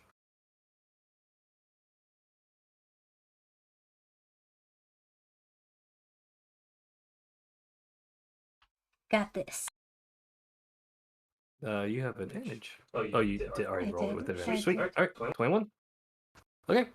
So everything is barricaded nicely, so that you're not too concerned about anything breaking in. The stable doors are secured. The front gate, solid, is barricaded up and propped. So if anything were to try to get in, it would be loud and cacophonating, waking anyone up. The doors on the guild hall, you're able to pick them up and put them back into place. The hinges were broken clear off. How do you attempt to steady that?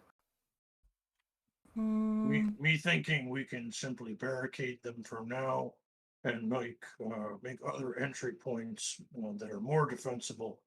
Our normal doorways. But for now, I think we should barricade it up with broken chairs and or table pieces from other rooms, and just seal it off for now. What say you, officers? Yeah, we can do that. Is there a door here? Looks like one. I'm zoomed in. Sorry, can you ping again? Yes, there is. Okay, wasn't sure if it was like off the hinges because there was no door. Okay, doke. Gotcha. With that, you're able to put the doors on their side. They're 5 feet wide to begin with. So with that, you use both of them to kind of do a double barricade up against it and fortify it. So it's still open, but more secure than it was. And yeah, you're feeling reasonably secure with this place, given the circumstances. The grates are still very much a weak point um, for water entry, but all the land entries seem well fortified.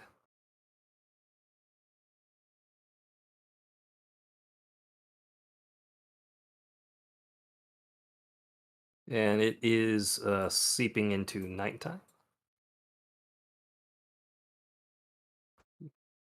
Are y'all wishing to light any lights? So with this map, the fires on the 4 corners are lit, but you can say that they're not, and we'll say that they're not.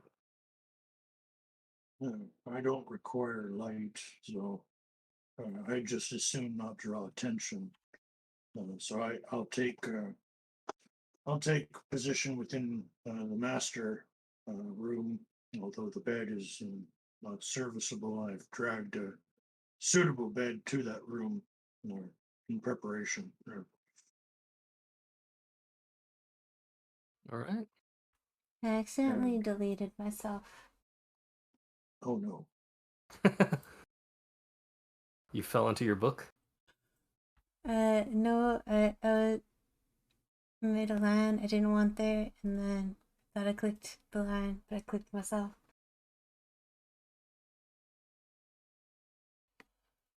Thanks. You're welcome. All right, so Nixie's in there. Baracus has dragged a better bed for himself and is in the guildmaster's bedroom. Cutter, you. Also, you know what your health is, right? Not good. Okay, they're just making sure that you know that it's very, very not good. Yeah, I want to keep investigating that and see if I can turn that into a bedroom. Is that a tree? Yes, on the outside there is a tree, and that also serves as part of that wall. Ooh, that, yeah, room is here. Making this Cutter's place. Okay. Are you going to drag one of the remaining clean beds into that room?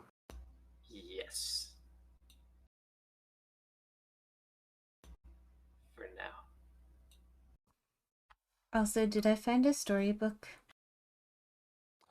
You found a adventurer's storybook. It's very much like Grimm's fairy tales, where all the adventurers get killed by the monsters they're hunting. And there's several lessons learned and life values, like don't underestimate your opponent because they'll tear off your arms. Or wait, no, that's the don't take carry more than you can handle because it will tear off your arms. And don't underestimate your opponent because they might rip off your arms. Lots of arm ripping and arm removal in this book. Ooh, it's just like home.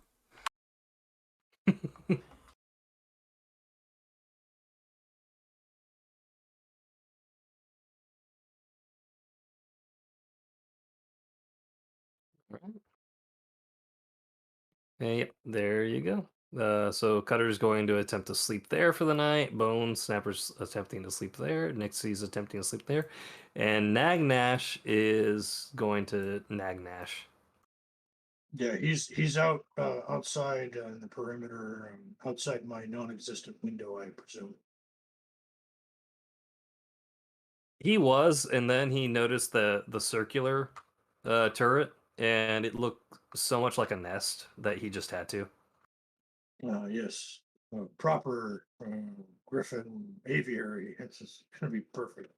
So, he'll stand watch every night. It's a pretty good deterrent. I think people will take a look at the griffin and say, "Yeah, that's a big fuck off sign." So it's good. And bedtime. So y'all are all just going to sleep. That's the plan. Alright. Yep, sound good to me. Me take iron stone and tuck that away and go. Hey, you rest easy, little one. In morning we fly again. And yeah, at this point, you feel very much like a leader, and you feel attuned with this ion stone. You feel more charismatic for sure. Yes, yes. It's all beginning to feel natural, being landed gentry. He says as he drifts off to sleep. Landed gentry, landed gentry. Landed gentry. Alright. You will all be able to benefit from a short rest. So if you have any hit dice left, please use it. And after that, I'll say, please all give me a wisdom saving throw followed by a perception check. Lovely. Hit dice. What's my hit dice? I rolled so low. But it's more than you need. I need precisely 0 healing. Yep. But if you have any spells you want to recover, you can burn your hit die to recover that number of levels of spells. You see, that's the funny thing. I haven't done any of that either. I know. Where do you go in the roll20 to roll your hit die? If you click short rest at the top, Hey, that helps. then you click on your little hit die tracker, how many you want to do, and then you click roll. I'm assuming because the map's out that everything will go completely ordinary, just like any other time we've slept in the inn, and that nothing of consequence will happen as we're in our separate rooms in our new home. Well, that's dumb. Why didn't that work? It did. It You did. rolled one. You just rolled a 1. No, I should have rolled 5 of them. Oh, So that was a D8.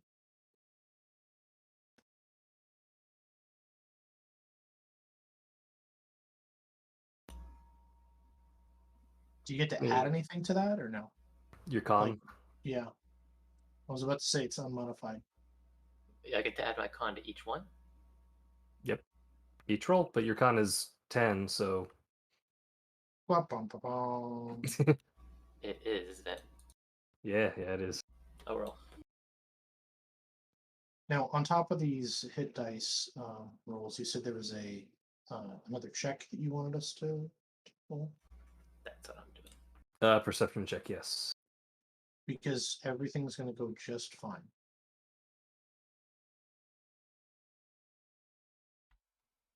Is sleeping.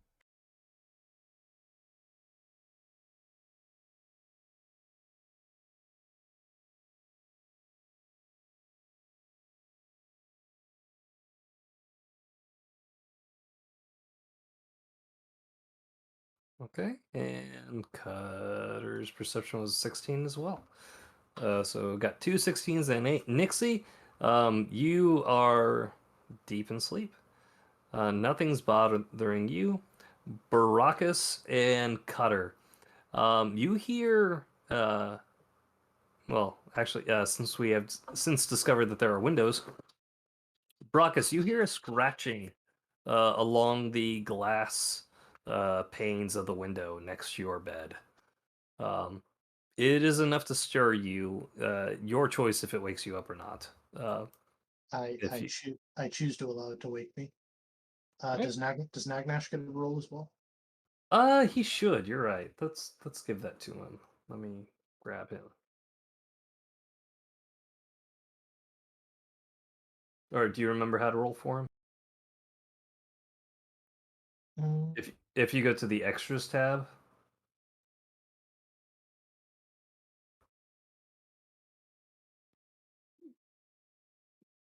you'll see Nagnash, and then if you click on Nagnash, you'll get his character sheet, and you can roll from there. Sweet.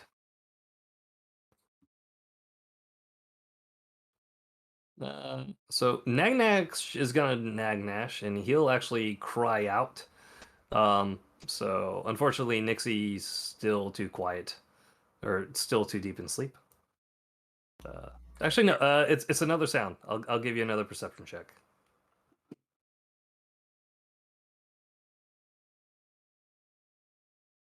Unfortunately, you're still done. You're still sleeping. Did I hear it? You heard the screech, but Baraka's Bone Snapper, you look up and the window pane is fogged, and you can see the long, thin scraping of 5 fingers, a thumb and 4 fingers, scraping down. And you actually do see that it etched into the window pane as it disappears.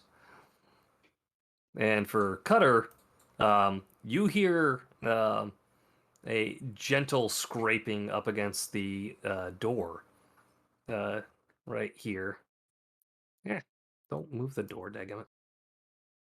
And you can hear it tearing and ripping into that door, and it ceases.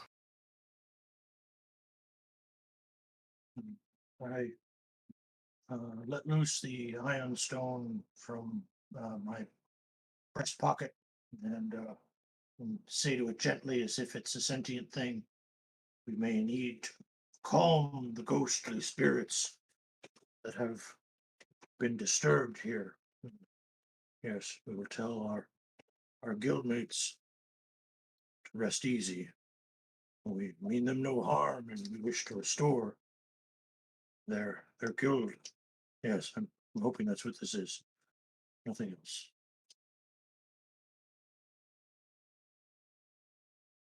Mhm. After pausing and waiting for a moment, and Nagnash pacing around outside your window, uh, and finding nothing, even Nagnash flies back to his roost uh, and calls it a night. Baracus and Cutter. I'll start off with Cutter. What do you do? I'm gonna sneak outside that door and start poking around and see what I can find. Okay. I'm gonna let you poke around for a bit. Baracus, you? I move about to my compatriots' rooms to ensure their safety. I was safe in my room, but I wish to ensure their safety as well. Nixie is asleep in her room when you check it out.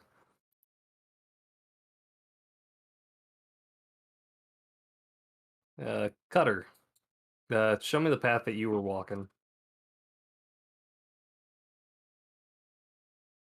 I have a feeling we're gonna have like a Laurel and Hardy bit where you bump into each other backwards in the dark. I would start that way. Okay. So you won't see that, he said ominously. Alright. So you go that way. You swear you saw a spark of like green light inside of this what looks like the burning pit that they would have represented by these bonfire type logs. But it disappears just as fast as it came up. Maybe like a swamp gas explosion. Yeah, who knows?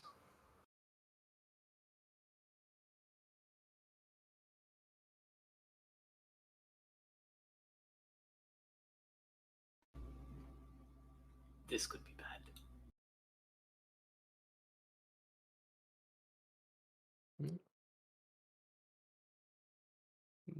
You're able to see inside the window into Baraka's Bone Snapper's room, aka Guildmaster.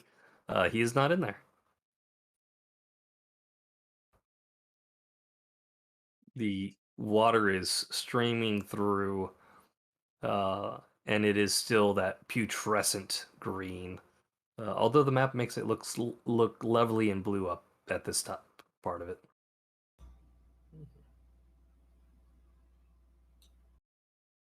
It's about that time, Baraka's Bone Snapper. You would notice that the door to where the place where Cutter was staying is open and his bed is empty. There's no sign of struggle. I make up my rounds in the perimeter and trying to determine if he went out towards the sound that I heard as well.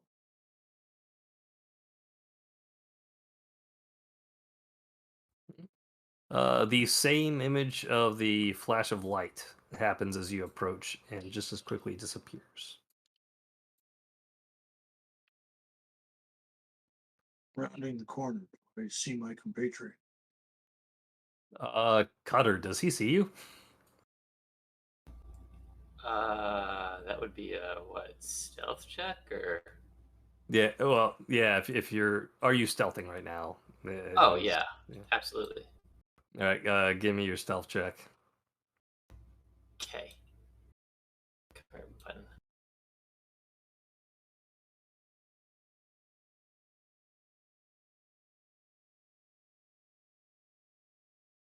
Why you know where? Yeah, there we go.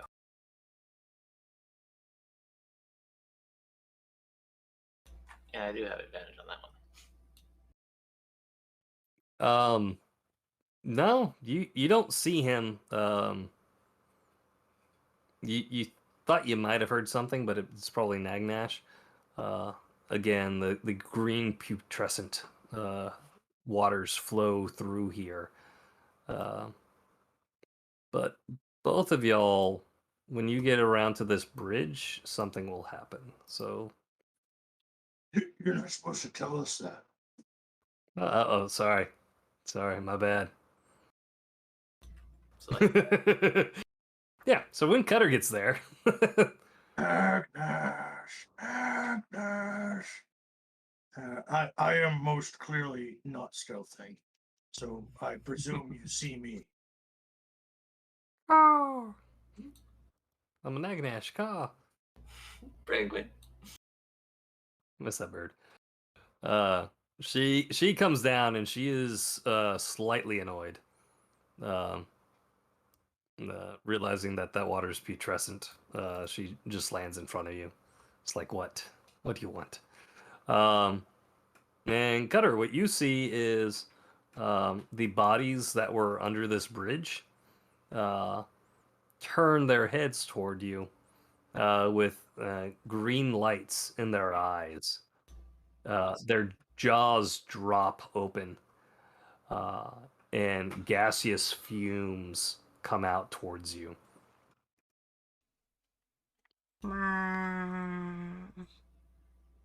Give me a Constitution saving throw. Okay. What was poor Cutter? I think Like the one person who shouldn't be taking damage out of you three. Yeah. Well, it is what it is.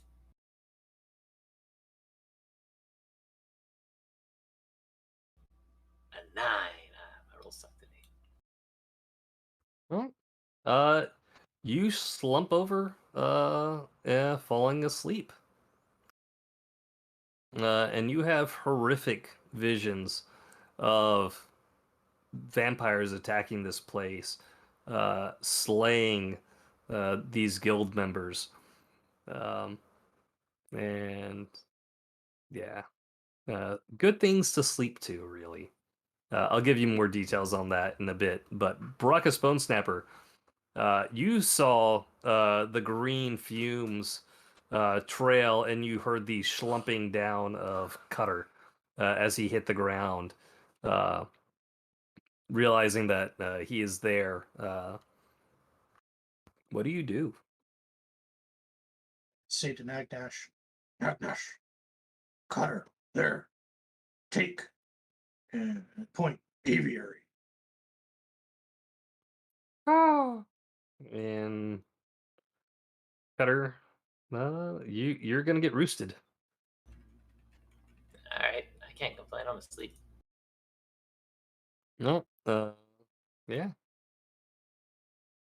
Raucous the Bone Snapper. do Good.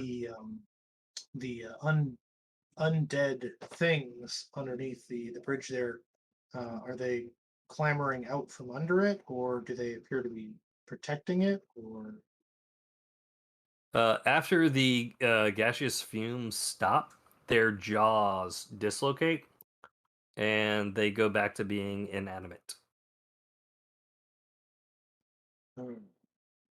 Most unsettling, but the danger seems to have ceased. and I'll go ahead and make my way up to the roost, where the two of them are, to hopefully wake Cutter up from his sleep if he has not already been aroused from it. All right. So Cutter is still very much deep in sleep when you get up there. Cutter, you saw a good portion of the fight. These two men who were here uh, were attacked by a small vampire. Uh, Looked to be about the size of a child. Um, you're not certain, but you've met halflings and gnomes before, so possibly one of those, or maybe a child vampire. You're uncertain, but these two were cleaved right at their midsections and dropped into the river. Both of them ended up being wedged underneath this bridge in such a manner that they were unable to be washed away.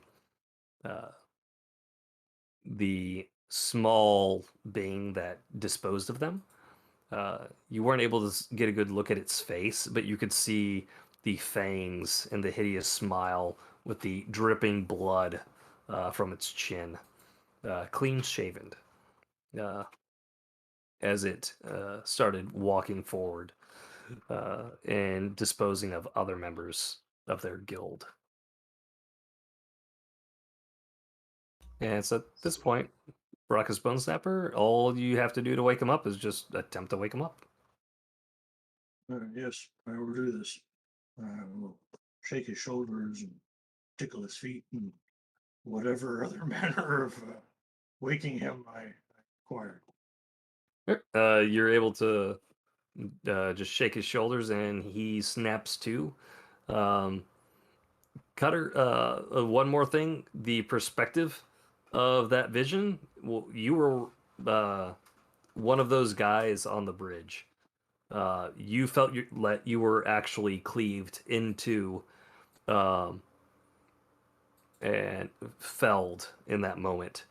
You felt your life seeping out of you, and right when it seeped out of you, you moved on to the other guy who was already cleaved in half until his life seeped out. That's when Brockus Bone Snapper woke you and brought you back.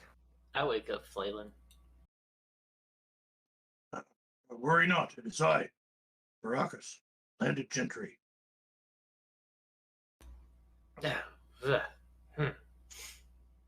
Not fun. They died. Not fun deaths. Oh, how would you know? I mean, not that I think any of their deaths were clean, just what would give you that impression? No, go give them a kiss. They put you to sleep and show. Your openness to intimacy with the dead worries me deeply. Yeah, try not to think about it. Got a headache. Yes, I would imagine it would be quite the hangover. Yeah, so those were, I'm guessing, bodies of whatever the vampires came and killed. Or whoever. Our former guildmates, or Yes. it would seem that they had some sort of magic left in them, gave you a vision. Mhm. Anything that you could glean from that that would be useful? The very small vampire, very dangerous. In what way? It was just one that attacked. Killed many. Oh, well, that's bad. That's very bad. Mm-hmm. You say one did all of this. At least that I saw. Yeah, from the vision for clarity, you're pretty certain it was just that one.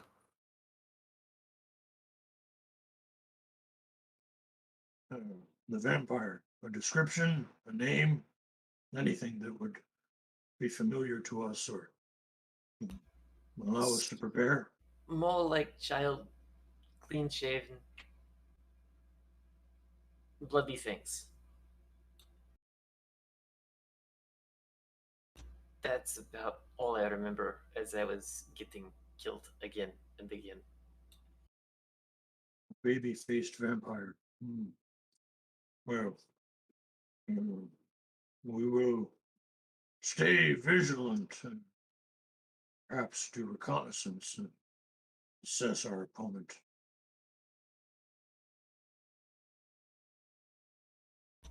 That's a smart move. Yes, I agree. You want to go kiss some of the other ones to see if there's anything else you can figure out? Absolutely not. Okay, you want to go back to sleep?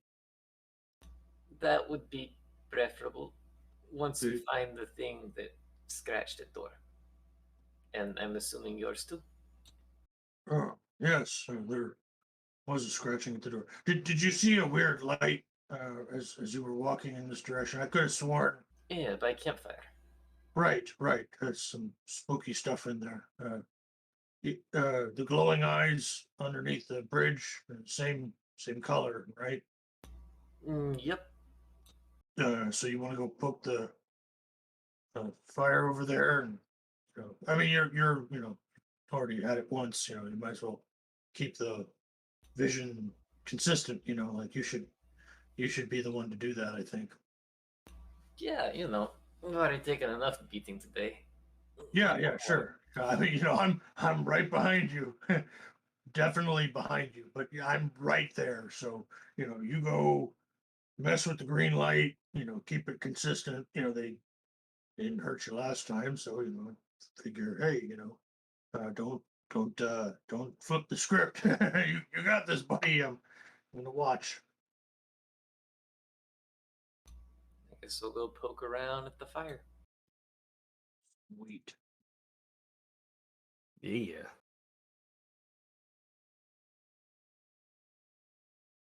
And I say to Nagnash, Investigating disturbance.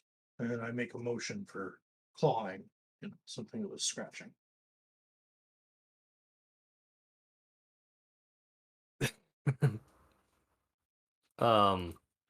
Sorry, what was the last thing you said about Nagnash? I said, I tell him, We investigate. and I point in the direction of the campfire, and I make like a clawing motion with my hand. Scratch, scratch, scratch. All right. Nagnash picks up what you were laying down and goes there and starts digging. And it doesn't take long. Like a normal fire pit that's had many campfires, the remaining ash that's not been blown away is still there. And digging reveals 3 skulls inside the pit. The rest of the bodies you can assume were burned. There's other bones that come up, but specifically 3 bones come up. And at that, Cutter, you're nearby, right? Yes. All right. Eyes open up, bright with that green light. And their jaws drop and gas goes towards you. Give me another con save. We're doing this. I run away. Next time I'm not going nearby.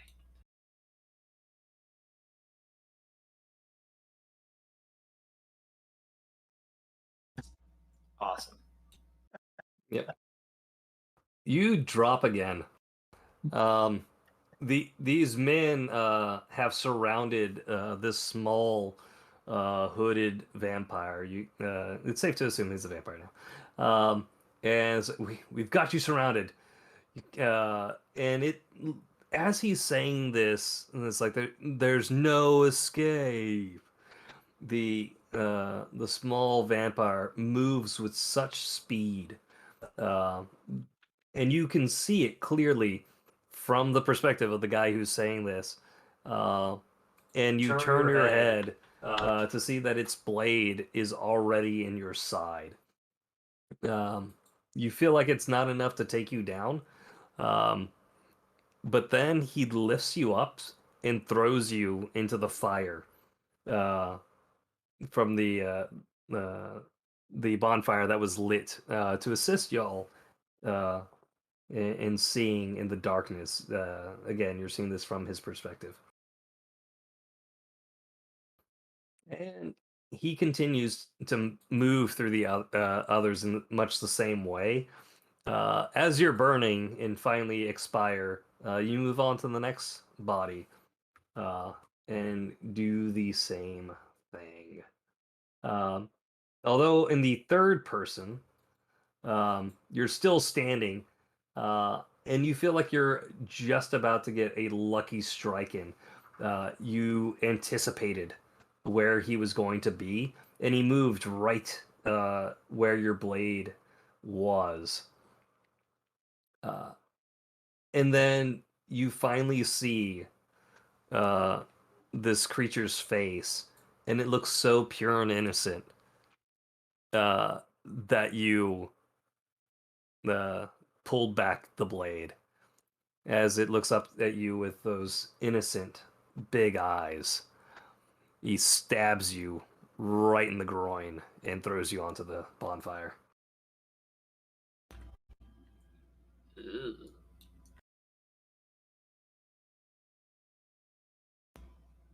Violent.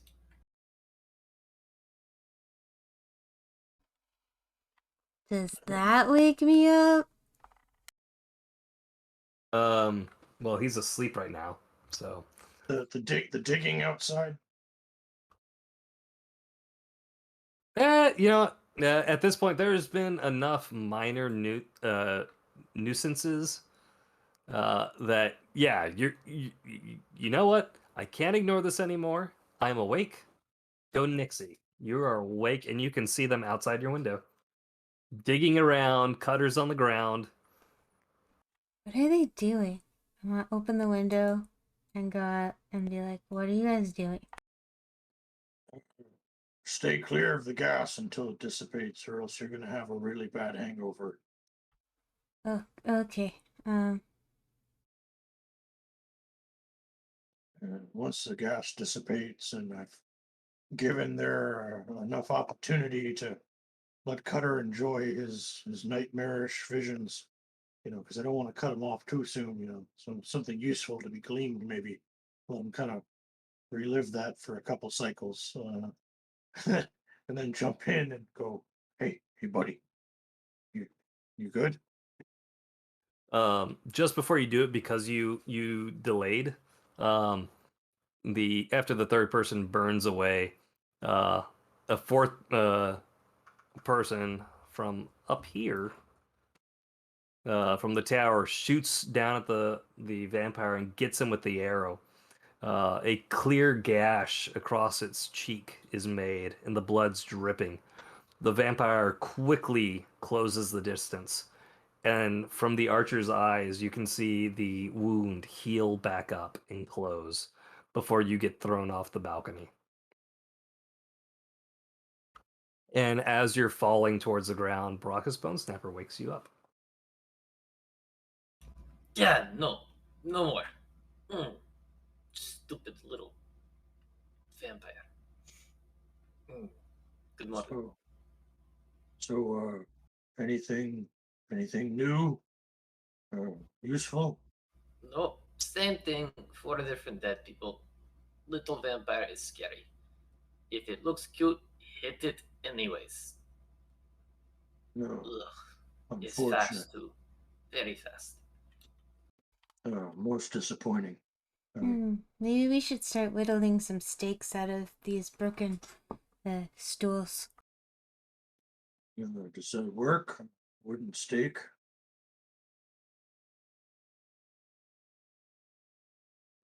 Me, it That's would what just the use priest axe. did.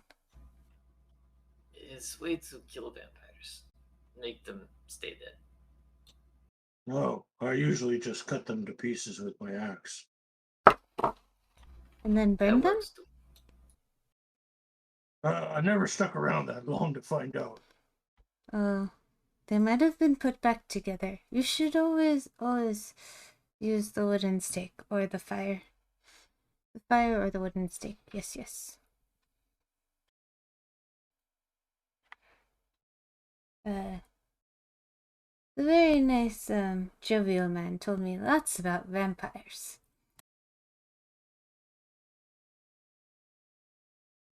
Now, the lights on that tower, they're not currently lit, are they? No, they are not. You specifically said no, so no.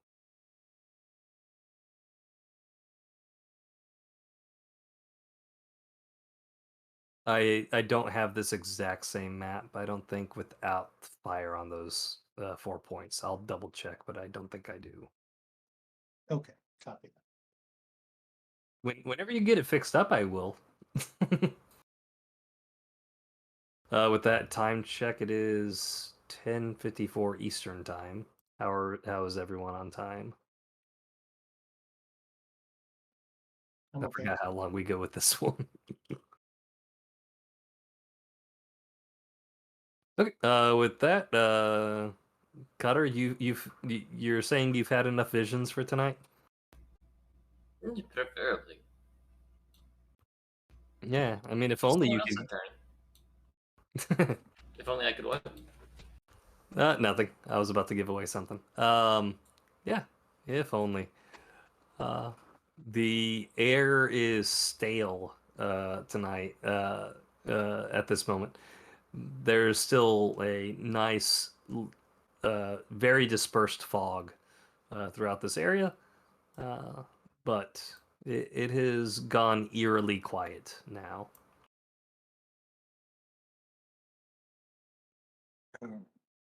our former guildmates, trying to say something to us.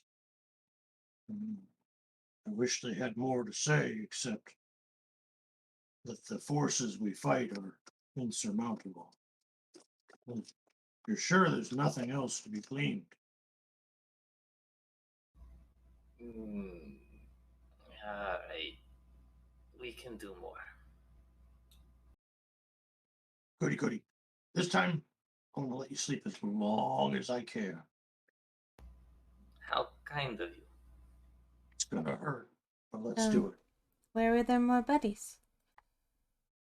Down here? it. Just around the river bend.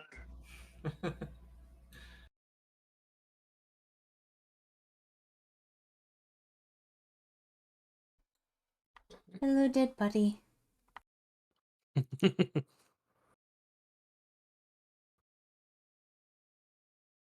Yep. So you get to that dead body, Nixie, and the head rolls itself over.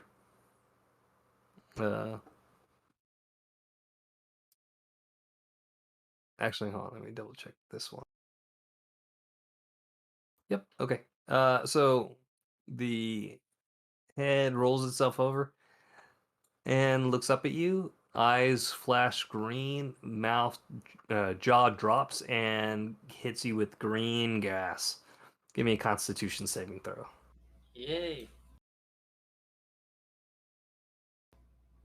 Oh wait, so Okay. yay. All right.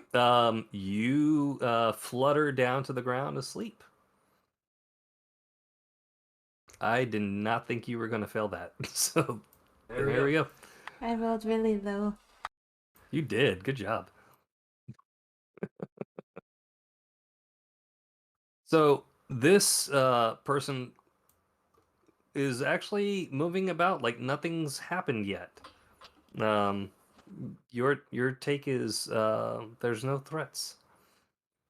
Did not see that. She was heading to this well to draw water, and a small boy approaches her and says, "Please, I have nowhere to go. Please invite me in." And she looks down, and he coughs, "Ahem, ahem, please." And you can't help but feel sorry for him. You can see the paleness of his arms. He has a cloak to keep him warm, and he's using it to cover as much of his body as he can, but he's only got short sleeves on and no shoes, and you can see his toes, and the nails have grown so long and pointed. It must be so uncomfortable. And you grab the pail and you say, "Yes, please. You can come in."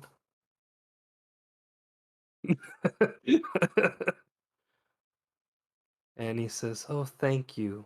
I can come into this guild hall, this Ever Rest hall." "Oh, yes, yes, you can." "Oh, thank you. This'll make my job so much easier." And he just backhands her, and she slides all the way to the river dead.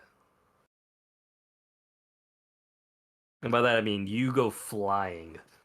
Um, you can feel the ground getting wet underneath you and sticky. It feels warm.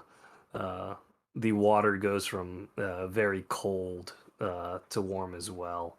And you see your life blood drain from you.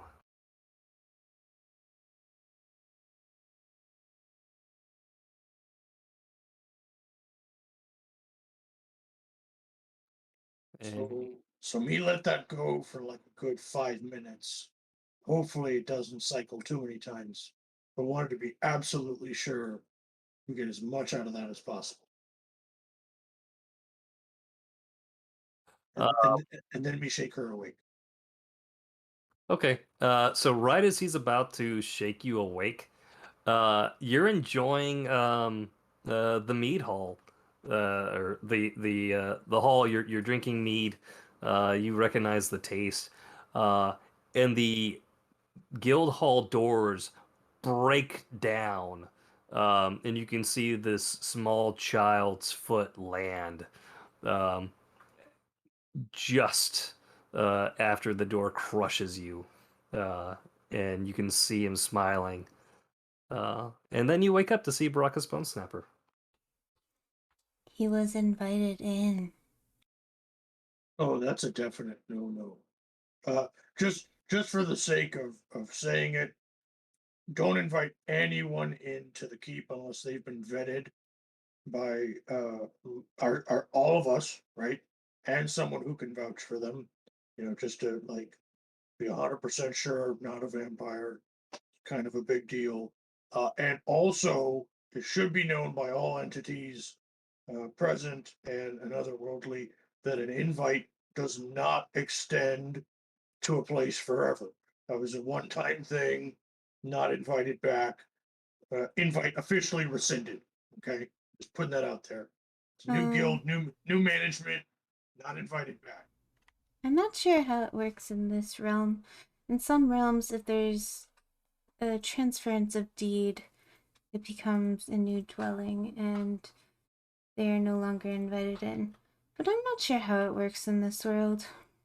I like where you're going. That's definitely my thought process.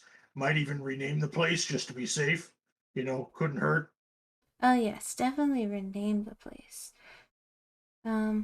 But we might also want like an anti undead ward on the place, just to be sure, because like we That's got zombies and vampires and undead. They just shouldn't be allowed. I think I'm with you on that. Yeah, that definitely would an anti. major. Yeah, anti necromancy. Yeah, very very much so.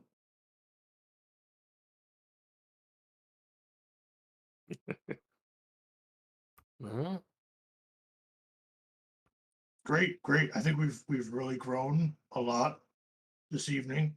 Uh, you guys, your nightmares, uh, good stuff. Really good stuff. I'm very proud of you guys. Um, Anything else useful? Well, I've read a lot of books about vampires, so I know lots about them. But they the lore changes between the books, so I'm not 100% sure on all of it. Sometimes they like garlic, sometimes they don't like garlic. It's it's kind of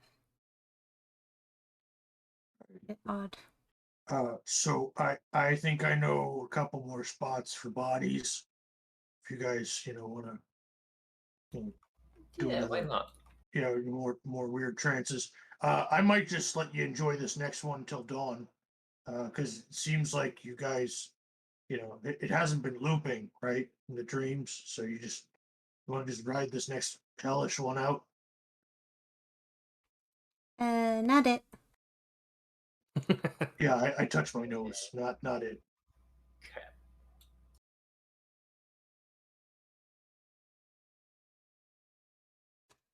All you, Cutter. All you. Where are I you think gonna do it at? Yeah, I think there's a spot over here, buddy.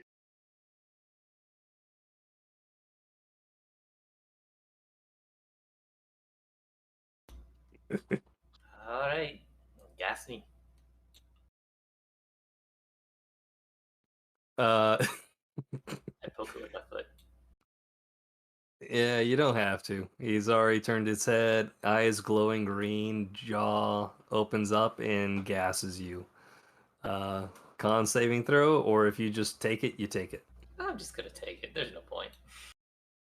Okay.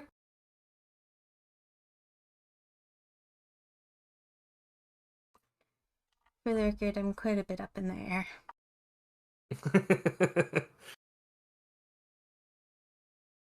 No, you've got to be somewhat close for this to really affect you.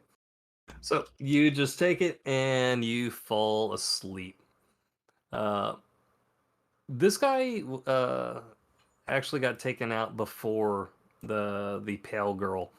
Um, he was practicing his archery, and after he got a bullseye and felt very proud of himself, um, he felt the sting of a blade in his back. Um, and it was so surgical. The pain didn't really register. Uh, it was almost as if he was numb to it. And then as he looks down, he's about to scream out. A what feels like a backpack jumps on him, holds his mouth closed, and his throat gets slit. You feel it as you fall down to the ground. Um, from there, you jump over to uh, the men, or sorry, the girl carrying the pail, and you relive that story. Uh, you bust down, the door gets busted down, you get crushed. Chaos ensues inside of the guild hall. Uh, Lots of buys being destroyed and broken down. As far as additional details from this story, just this one vampire was able to cleave through many of these. At one point, the officers were able to rally together, and enough damage was done that the wounds were not healing as fast as they were being made. Uh, but in the end, uh, those eyes, those innocent eyes, uh, prevented the killing blows from being landed when they were absolutely necessary. Um, and it was able to take one of the officers out. And at that point, the damage the remaining ones were able to do was not sufficient enough. Uh, One of them did manage to splash holy water on it, and that did a significant amount of damage. Uh, but they did not have enough of it to really go the distance with it.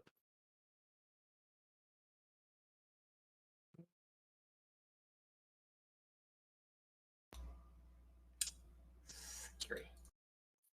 Finally, it gets to the uh, guild master. Uh, he writes his letter and then is waiting for the door to open and does his final fight. And actually, he did not just have a single weapon. He fought with the great axe, the great double-bladed axe in one hand, and the long sword in the other. Ooh. This guy was a beast of a man. So a beast of a man and a small child-like vampire going toe to toe in here.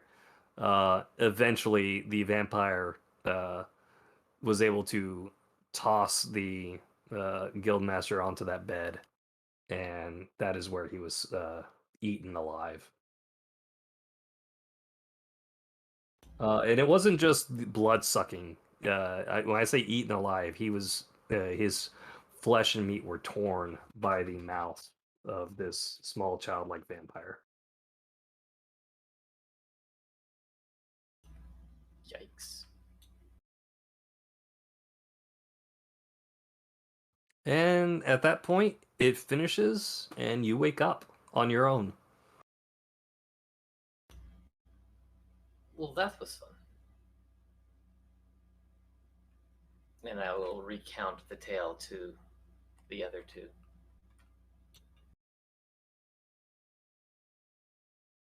So, what have we learned?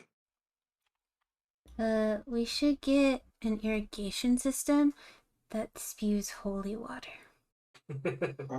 Right. We would need a priest to bless our There's a irrigation system. priest. We're gonna need the right priest, that's for sure. Yeah, we just fly over to the lighthouse and pick him up.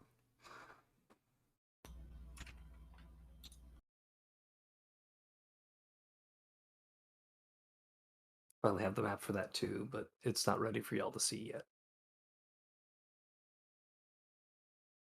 Um,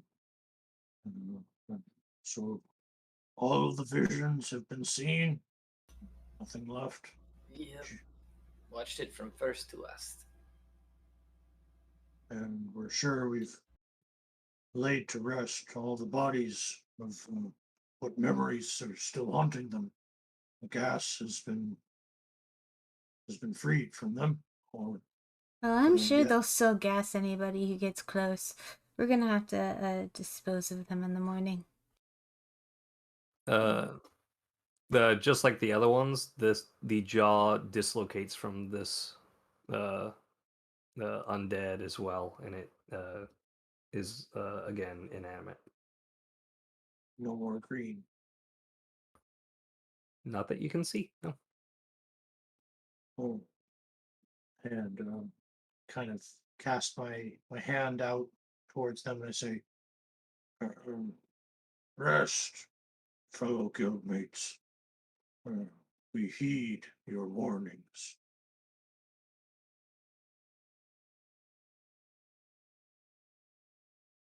Ooh, maybe like holy water humidifiers.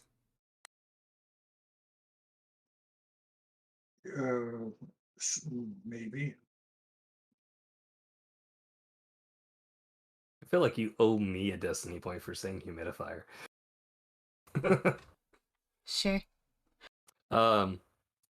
Yet again, the eerie silence over this place falls. The low dispersed mist uh, is still all about. It is still uh, dark. There's time to go back to sleep, but the party is Doing that. not willing to. Yeah. So if you do go to sleep and wish to burn more hit die to recover hit points, Cutter, Yep. I think you have some left. I've got 5 left. Remember, it takes a whole week to get them back. Yeah. Which will actually be after tomorrow. It's like 1 or 2 days. So Yeah, so you have day, night, and then the next day is big boss fight. Then after big boss fight, or actually, yeah, tomorrow will be the long rest. So tomorrow night will be the long rest. If I did my math right, I'll double check it. But on that note, Nixie, you went back to bed? Yep. Right. Cutter's gone back to bed. Brock is Bone Snapper. 15. What are you doing? I see you're still out there with the your fallen guildmates. It seems wrong to leave them here.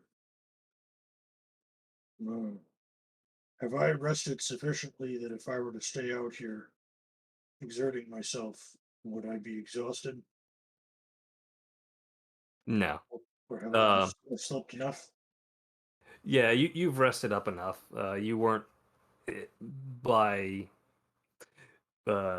orcish standards that tired to begin with. Uh, if you take your time, you won't be exhausted. If you push yourself and try to get everything you want to get done before dawn, then yeah, you would be exhausted. But just 1 point. Okay.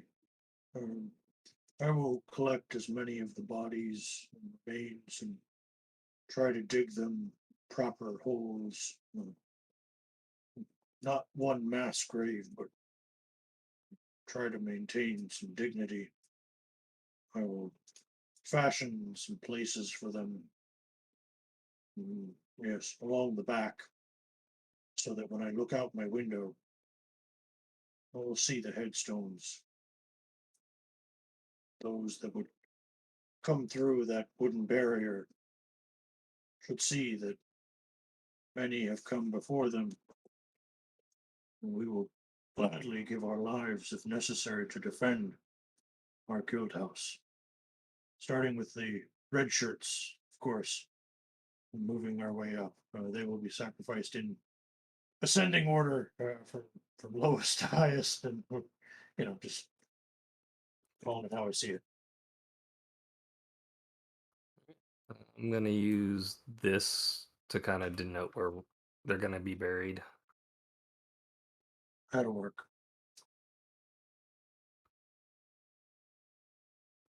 And I try to say a few words after each one, asking that they rest in peace. So you got the 3 skulls, the 2 bodies, 1, 2, 3, 4, 5. So 6 tombstones.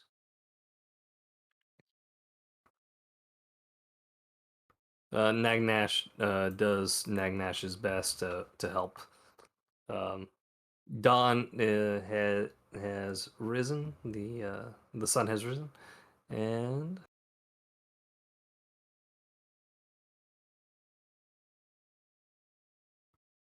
the Nixie and Cutter, if you so choose to wake up, you will hear shoveling and Nagnash scratching at the ground. Um,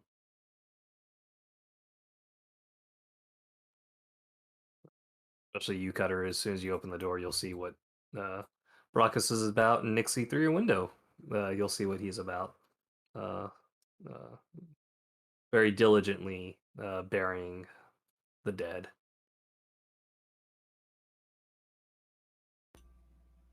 Y'all have been busy. And I said we'd do this in the morning, but okay. yeah, It was morning enough.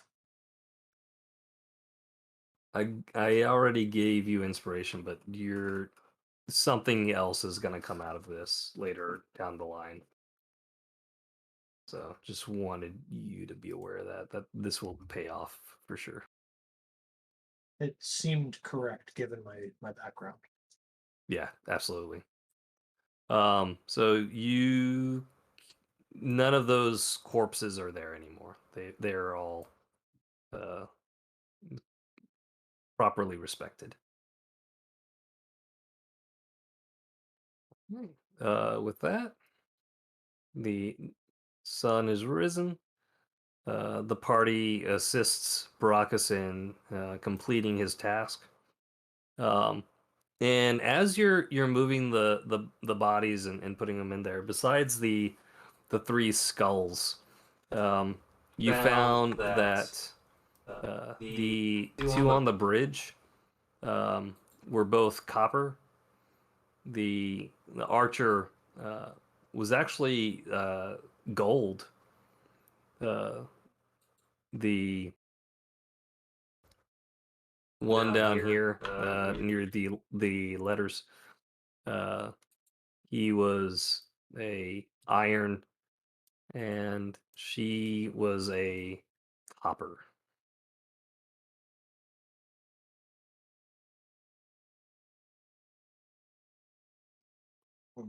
Comrades all, regardless of rank. We are all but flesh. We return to the earth, regardless of it.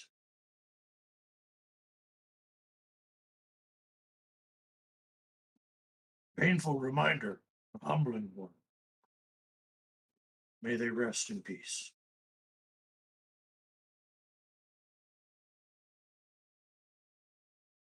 Indeed. All right, party. Uh, the sun is up. The fallen comrades, fallen guildmates are buried. This guild hall and the grounds do have a lot of upkeep. Its mysteries still to unravel. And you have one more day until the betrayal, the backstabbing, the ambush of the Bone Trader. what are y'all doing after this somber awakening? Also, there's really not much food besides preservatives and honey, which there might not be much left of. We have a great bounty of funds with which to rebuild.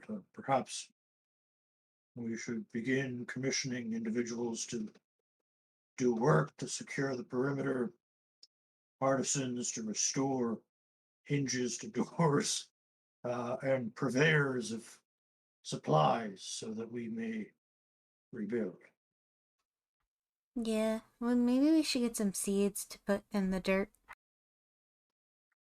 Yes, the tilling of soil is all well and good. I wonder what bounties we will harvest. I'm not talking about the plants, by the way. That was metaphorical. Mm, okay, whatever you say. Right, just trying to do the profound leader thing, landed gentry and all that. Just trying to. I'm working on it. Okay, I'm getting there. All right, let's go spend some cash. Hey, I got my baggie. Okay. Run over to the chest and load that sucker up as much as I can in my bags. Paying note to the platinum in particular, because we need to secure that stuff. Yeah.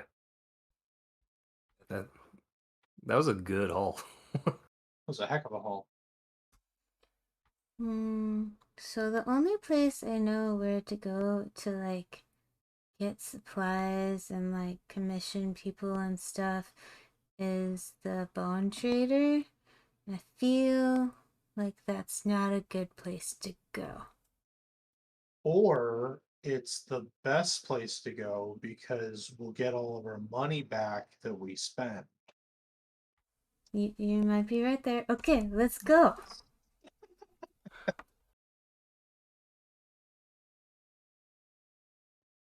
Cutter, are you gonna remind them?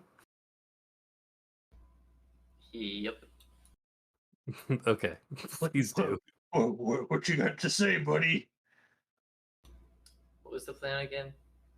Well, they were planning on paying the bone trader because that way they would get their he gold only back. likes bones. Yeah. Yeah. Yeah, he gets paid in bones.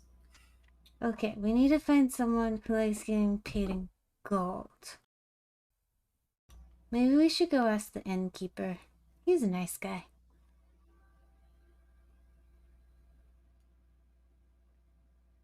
I know people that take information. I mean, there's also I mean, I'm just looking for artisans who take standard currency. Copper, silver, doesn't matter to me. I'm looking for artisans and purveyors of general goods. Pretty run of the mill stuff. If they're alive and they're an artisan, craftsman, a lay person who's a handyman, I will lower my standards. you do know someone in the courthouse who deals with deeds and might know about people who are certified in building structures within the city. Well, shoot, I'm gonna go talk to my darling about finding someone who's forklift certified. Let's get this done. Okie name dokie, Lego. Off we go to the courthouse. It's basically the medieval equivalent of Angie's List. Let's do this.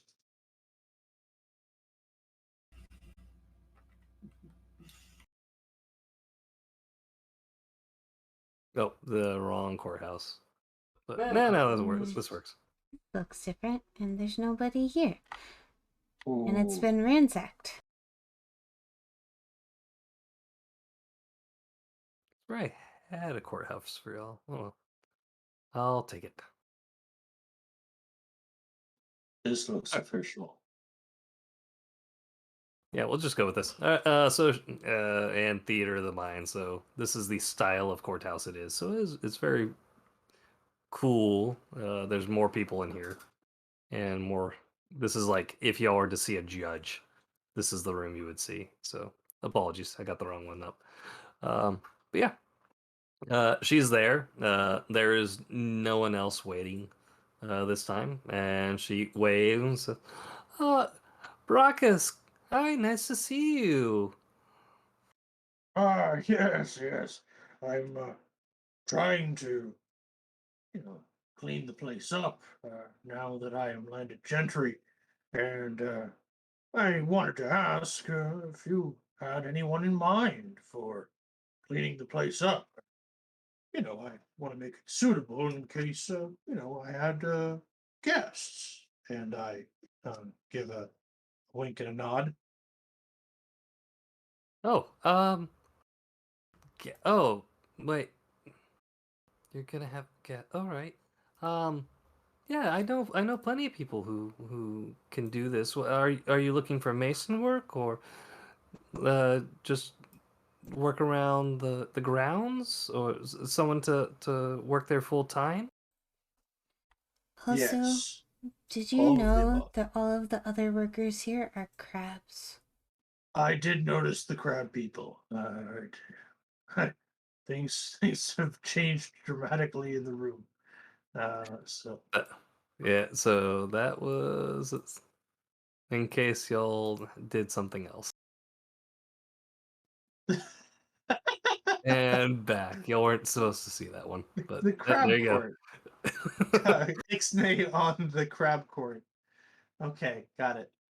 So, yeah. So I say all of the above are most certainly trustworthy stonemason.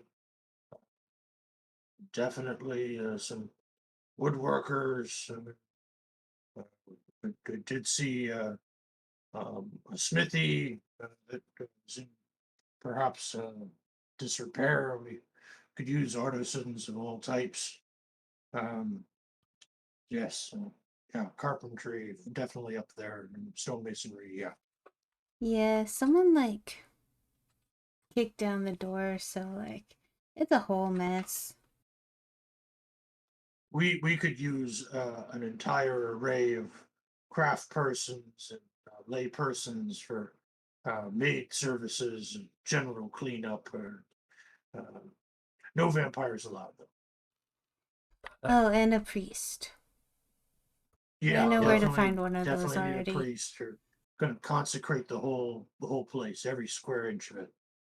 She looks at you shocked when you mention the priest, and looks around and makes sure that no one else is looking. The priests are outlawed. Oh, Right, right. sorry. So, Right. so just let me know where I can find one. They are from out of town. No, I already know where one is. Don't worry. Uh, yeah. So masonry. There's Magnus. Magnus's masonry. He's very good. Very affordable. I recommend Magnus. Carpenter's Wally. Wally is a good carpenter. I would recommend him. Um, although if we were to hire him, we'd have to post it and wait till we had 3 bids, and then we'd have to choose the lowest acceptable bid. But yeah, if it was just me, Magnus, and Wally, I think those are the right people to help you for masonry and carpentry work. Um, as for servants and what have you, they their organizations get accredited through here, not individuals. But that's all I can help you with. Oh, very well. Well, what maid services do you have? Like jolly maids services, or something where they just someone with good spirits, just brighten the place up and clean things, and And no not wine connoisseurs, if you know what I mean. right, right. Uh, um, None I can recommend. She writes down something on a paper while not looking. And she looks terrified as she hears a loud beeping noise that only she can hear. She has tinnitus. Um, but she passes it to you and says, "See, here you go. I've written the address for Magnus and Wally. You should be able to find them easily. Yeah, if there's nothing else, I'm so happy to see you again. I look forward to your housewarming party." Absolutely. We'll ensure that a proper feast is put upon, and we shall all enjoy regaling each other with tales of misadventure and camaraderie. Well, anyway, I gotta go. Bye. She wrote down on the paper, if you so choose to read it, in common, all the maid services are affiliated. Uh, and it doesn't take you much to deduce that. By that, she means vampire influenced. Yeah, I presume so. They probably install maids everywhere as like spies. Yeah.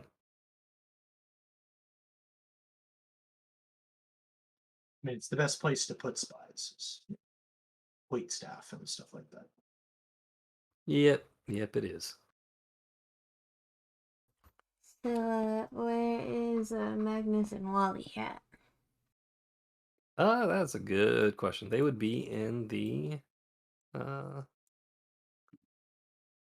business district over here. Let's see. Mason work. It's probably a gravelly kind of color. So here we go. Let's put him here.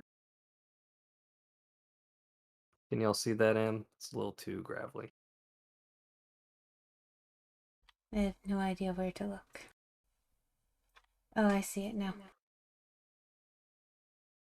And then Wally's a carpenter. As best as he would like to be away from the front, it's actually also where he gets a lot of his goods and services. So nice light brown. I feel like Rob Ross right now. Just a happy little brown. You mean Bob Ross? Is it, oh yeah, Bob Ross. His name's not Rob. Bob Ross. Nah, only happy little accents here. Anyways, I'm not sure where you wrote for the Can you carpenter. ping the location? Oh, okay. I see Okay. Carpenter I C. see Yeah. it now. There you go.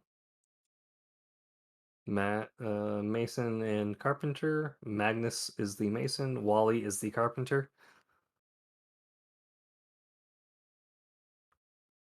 Reminder: you have met the sea priest. I know, and I know how Okay. to get him. He might still be at the tavern though, or not.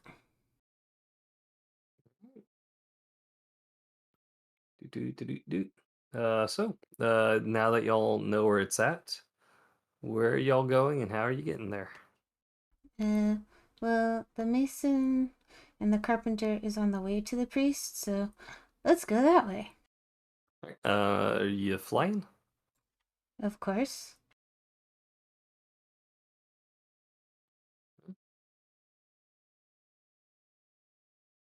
I'm gonna take it easy on Nagnash because we ate the last horse, and feel like pushing him unnecessarily with more flying is gonna push my luck. So I'm gonna hoof it from my filthy district home.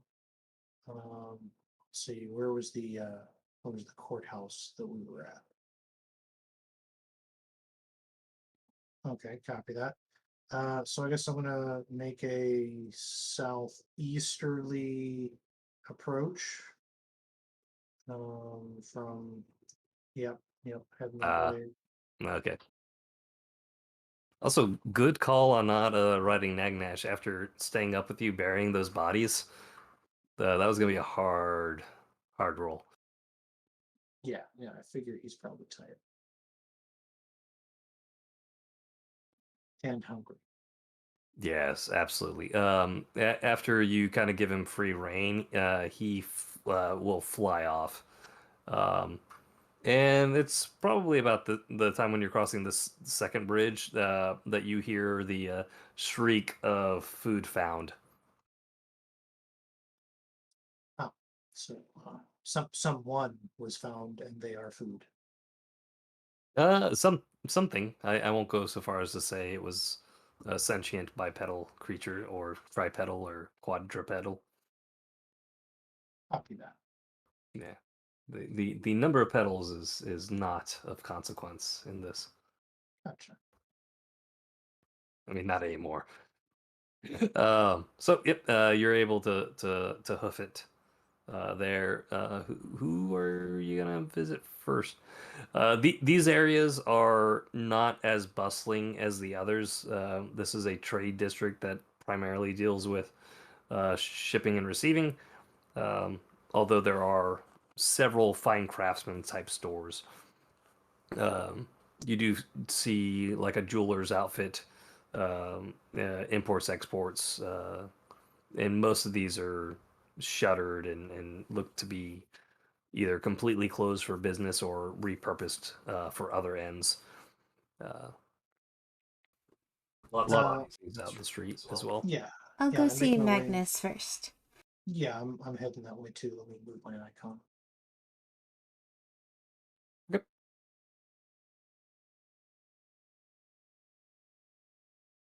Grabbed Cutter because you're going there too, right, Cutter? Or are you doing something else? Mm, I will be going to keep a low profile. Okay, by running across roofs again. Not at all. I will be doing my sneaky stuff in a not cutter way. And by not cutter, I'm dressing up as a plague victim. Okay. So with that, y'all get in.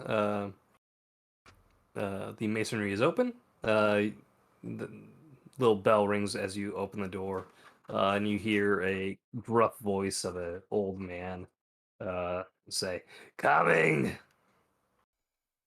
Hello.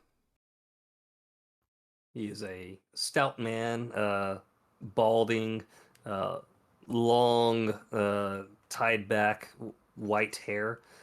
He does have a beard, respectable length, just down to his chin, uh, and trimmed up so it looks like the mutton chops extend a little bit further. Uh, Thick arms. Uh, and yeah, he looks at you. What can I do? Hopefully a lot. We just came in possession of a rundown place that needs a lot of brickwork. Like the walls need fixing, and the walls need fixing, and yeah, lots of walls that need fixing, and maybe some windows. It's not as bad as it sounds, and I give a glare. We'll get a quote. If be so kind. There is some light maintenance that may need to be done. Perhaps determining the stability of a few non-load bearing walls. But all in all, work that I'm sure you are accustomed to. Oh yeah, they're just the outer walls, not like needing to hold up roofs or anything.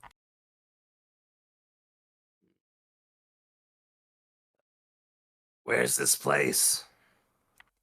Just over the Just bridge to the north. yes, it is property I have recently come into possession of, a former guild house.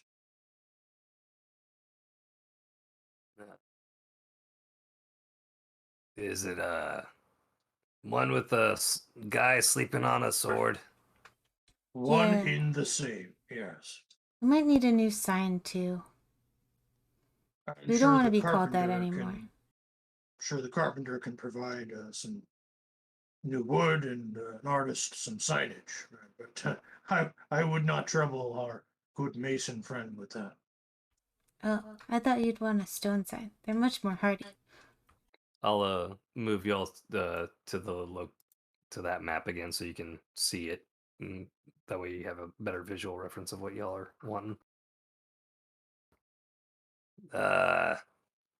So you want me to look at it and tell you how much it'll cost for fixing it up?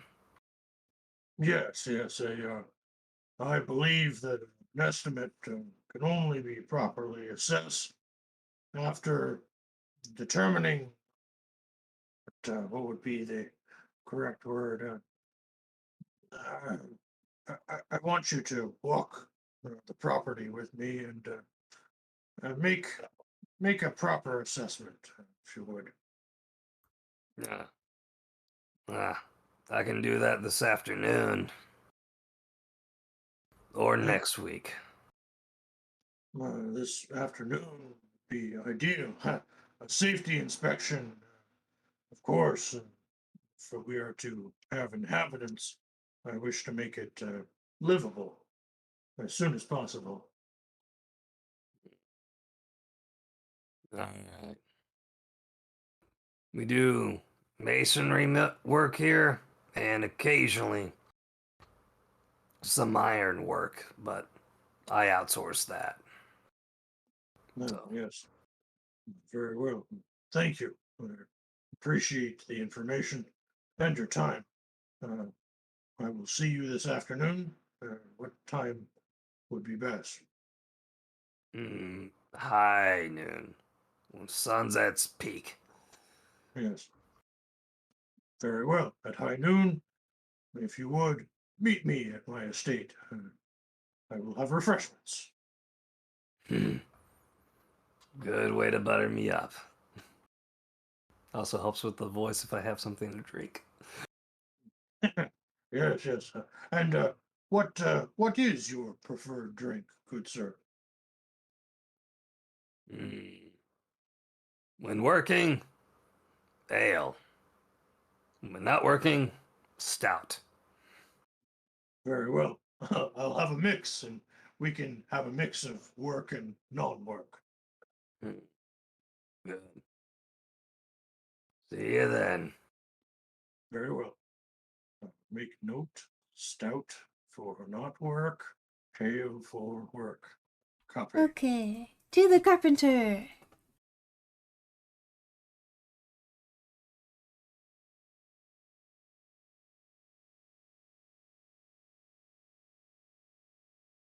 To the carpenter, he's gonna have a much better, softer voice.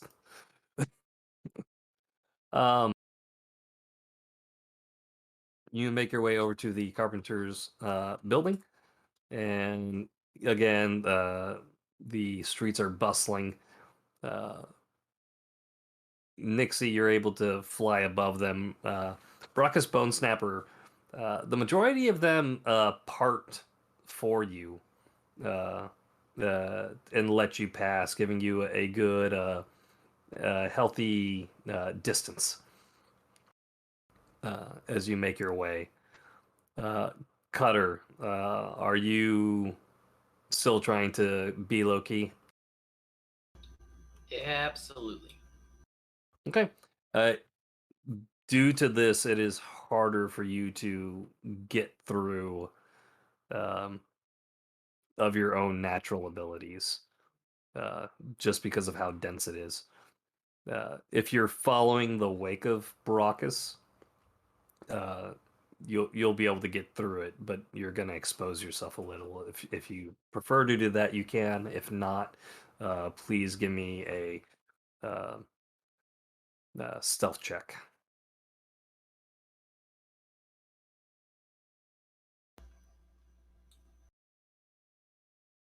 Stupid computer, I need a new one. Okay, here we go. Actually, I feel it should just be a straight dexterity check.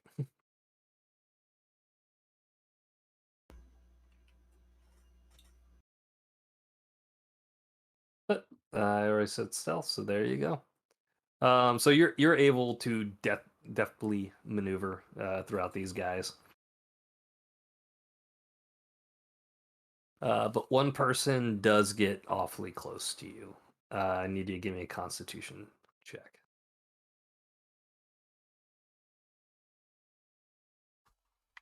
Isn't he wearing a plague mask? He's wearing a mask.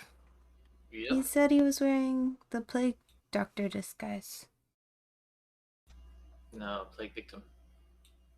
Oh, that's different. Yep. I feel like one would be more useful.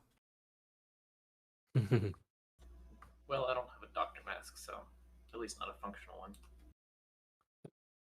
Right. Let's see.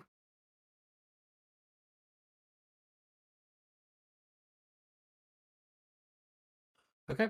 As far as you know, you're okay.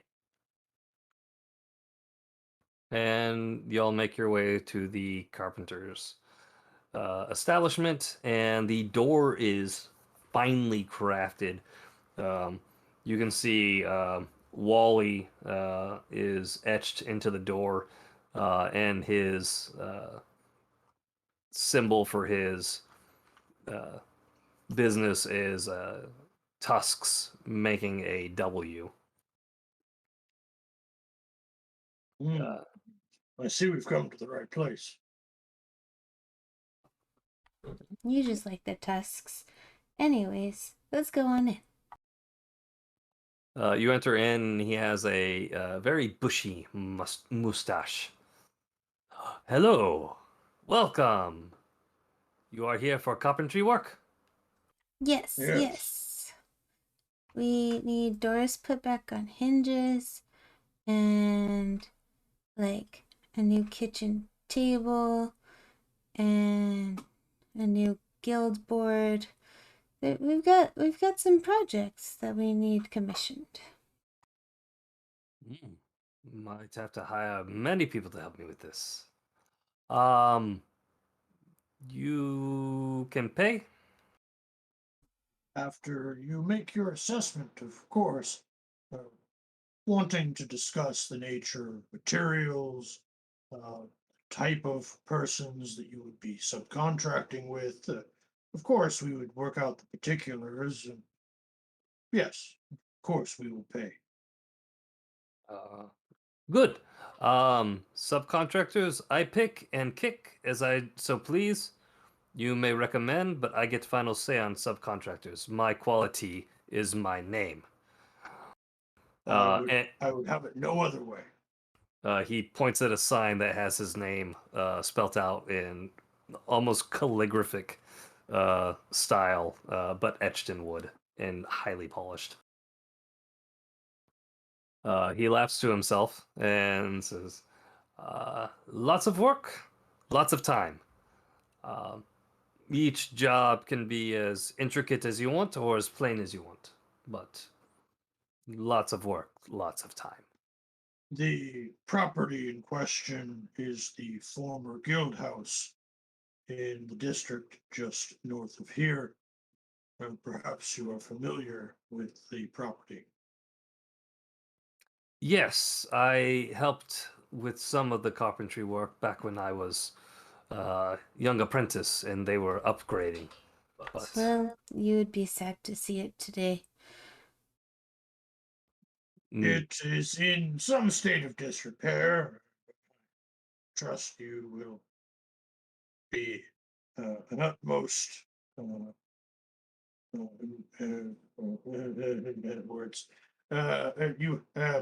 be all right. You'll take a look. yes, very busy with another order, but I can swing by next week. Consummate professional. That's what I was looking for. Hey, I'm still working on my vocabulary. Ah, so am I. And he points to another piece of art, and you can see him practicing letters in different designs. It actually is a like a catalog of different scripts that you can choose from. Ah, wonderful. I will have to determine which of these scripts is most appropriate for newly landed gentry such as myself. Uh, he laughs and he turns to a script and it says gentry and it's very superfluous with high uh, uh, and unnecessary additional circles and swirls with Ooh, ribbon uh, uh, lettering. I I am smitten with this particular type of font you have here. It's a very gentrifying. And you see the price for it underneath a gold piece per letter. Yes, good signage. Would be worth it though. And that was for the small font. Hmm. Still worth it. We're gonna gentrify the hell out of this place. We gotta figure out a name too. Right, it's got to be catchy and a minimal number of letters so as to maximize our profits.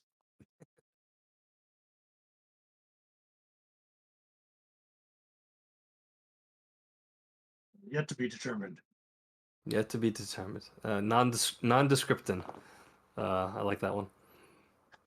We But could name ourselves to be determined using the acronym. That'd be nice and short, 3 letters.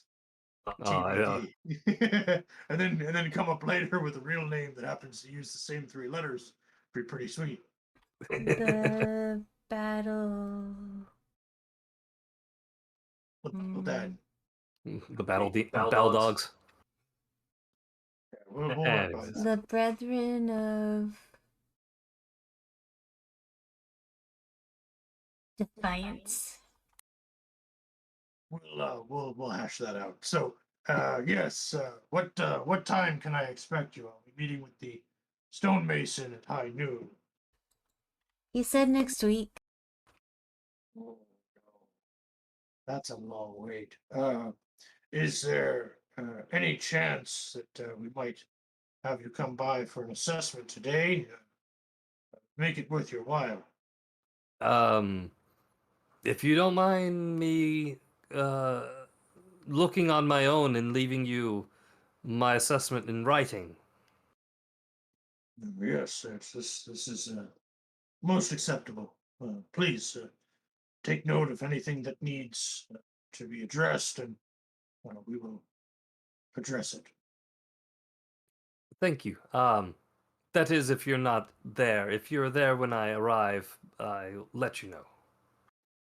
Yes, I will make myself available throughout the day. Alright. And with that, he, I'll see if he'll be able to come in the evening hours.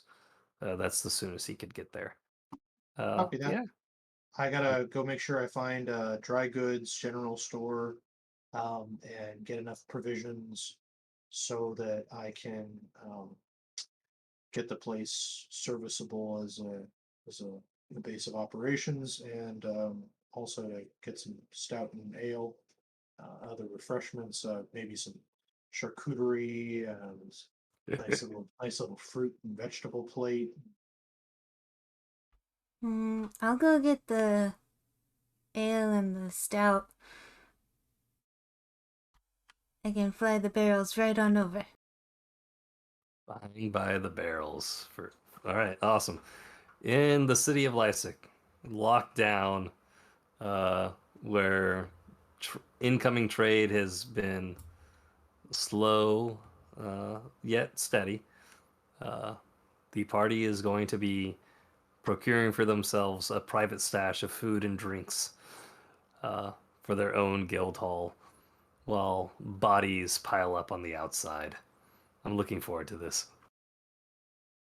I mean, we're gonna make it defensible. I might as well have the unwashed masses clamoring at my walls so that I might laugh and throw things at them as landed gentry. Yep, tell them that they can eat cake. Exactly. Well, technically, the quote was "Let them have brioche," and as the history goes, brioche was not subsidized by the government, but really what she was saying was allow them to subsidize the brioche that they may eat it. But history has not been kind to certain figures. No. Vivictus, right? There you go. Alright, time check. It is 11:55.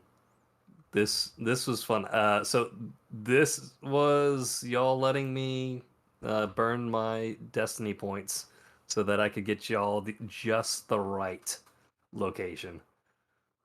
So I hope y'all enjoyed this. I'm digging it. It's a neat little location. Looking forward to what kind of misadventure we get into building our base, and yeah, I'm looking forward to it. I'm getting some Suikoden vibes. Definitely going to be getting our followers all set up, so it's looking fun. Yeah, I figured the inn was nice. I'm gonna miss the tavern kind of being a central location, but y'all were at the point where you needed your uh own place, and what better place than the location of those who stood up against the Countess yet failed. I mean, there's Are we nothing good to stopping us raid from. now? Sorry, what? Are we ready to raid, or is there anything else you wanted to accomplish before ending? I mean, I was okay with chatting, but if you want to raid and we can chat offline, that's fine. Well, as you said, it's 11:57 p.m. So. You're right. You're right. Thank you all for watching. Hopefully, our next session will be on the 20th of January. Is that good for you, Baracus and Cutter? Yeah, I I don't see don't. any reason why not. Yeah, I don't think I have any conflicts. All right. I will make sure that uh, Artie is reminded multiple times, many times, to show up, and hopefully Lomar's work will not interfere on that one. But yeah, thank everyone again who stopped in and watched us on Twitch. Okay, let's go right over to Distal's place, which we've had some lurkers from. And they're on break right now, but they'll come back shortly and be playing some Endeavors of the Sword Coast. So let's raid on over. Here's the raid button, emote thing.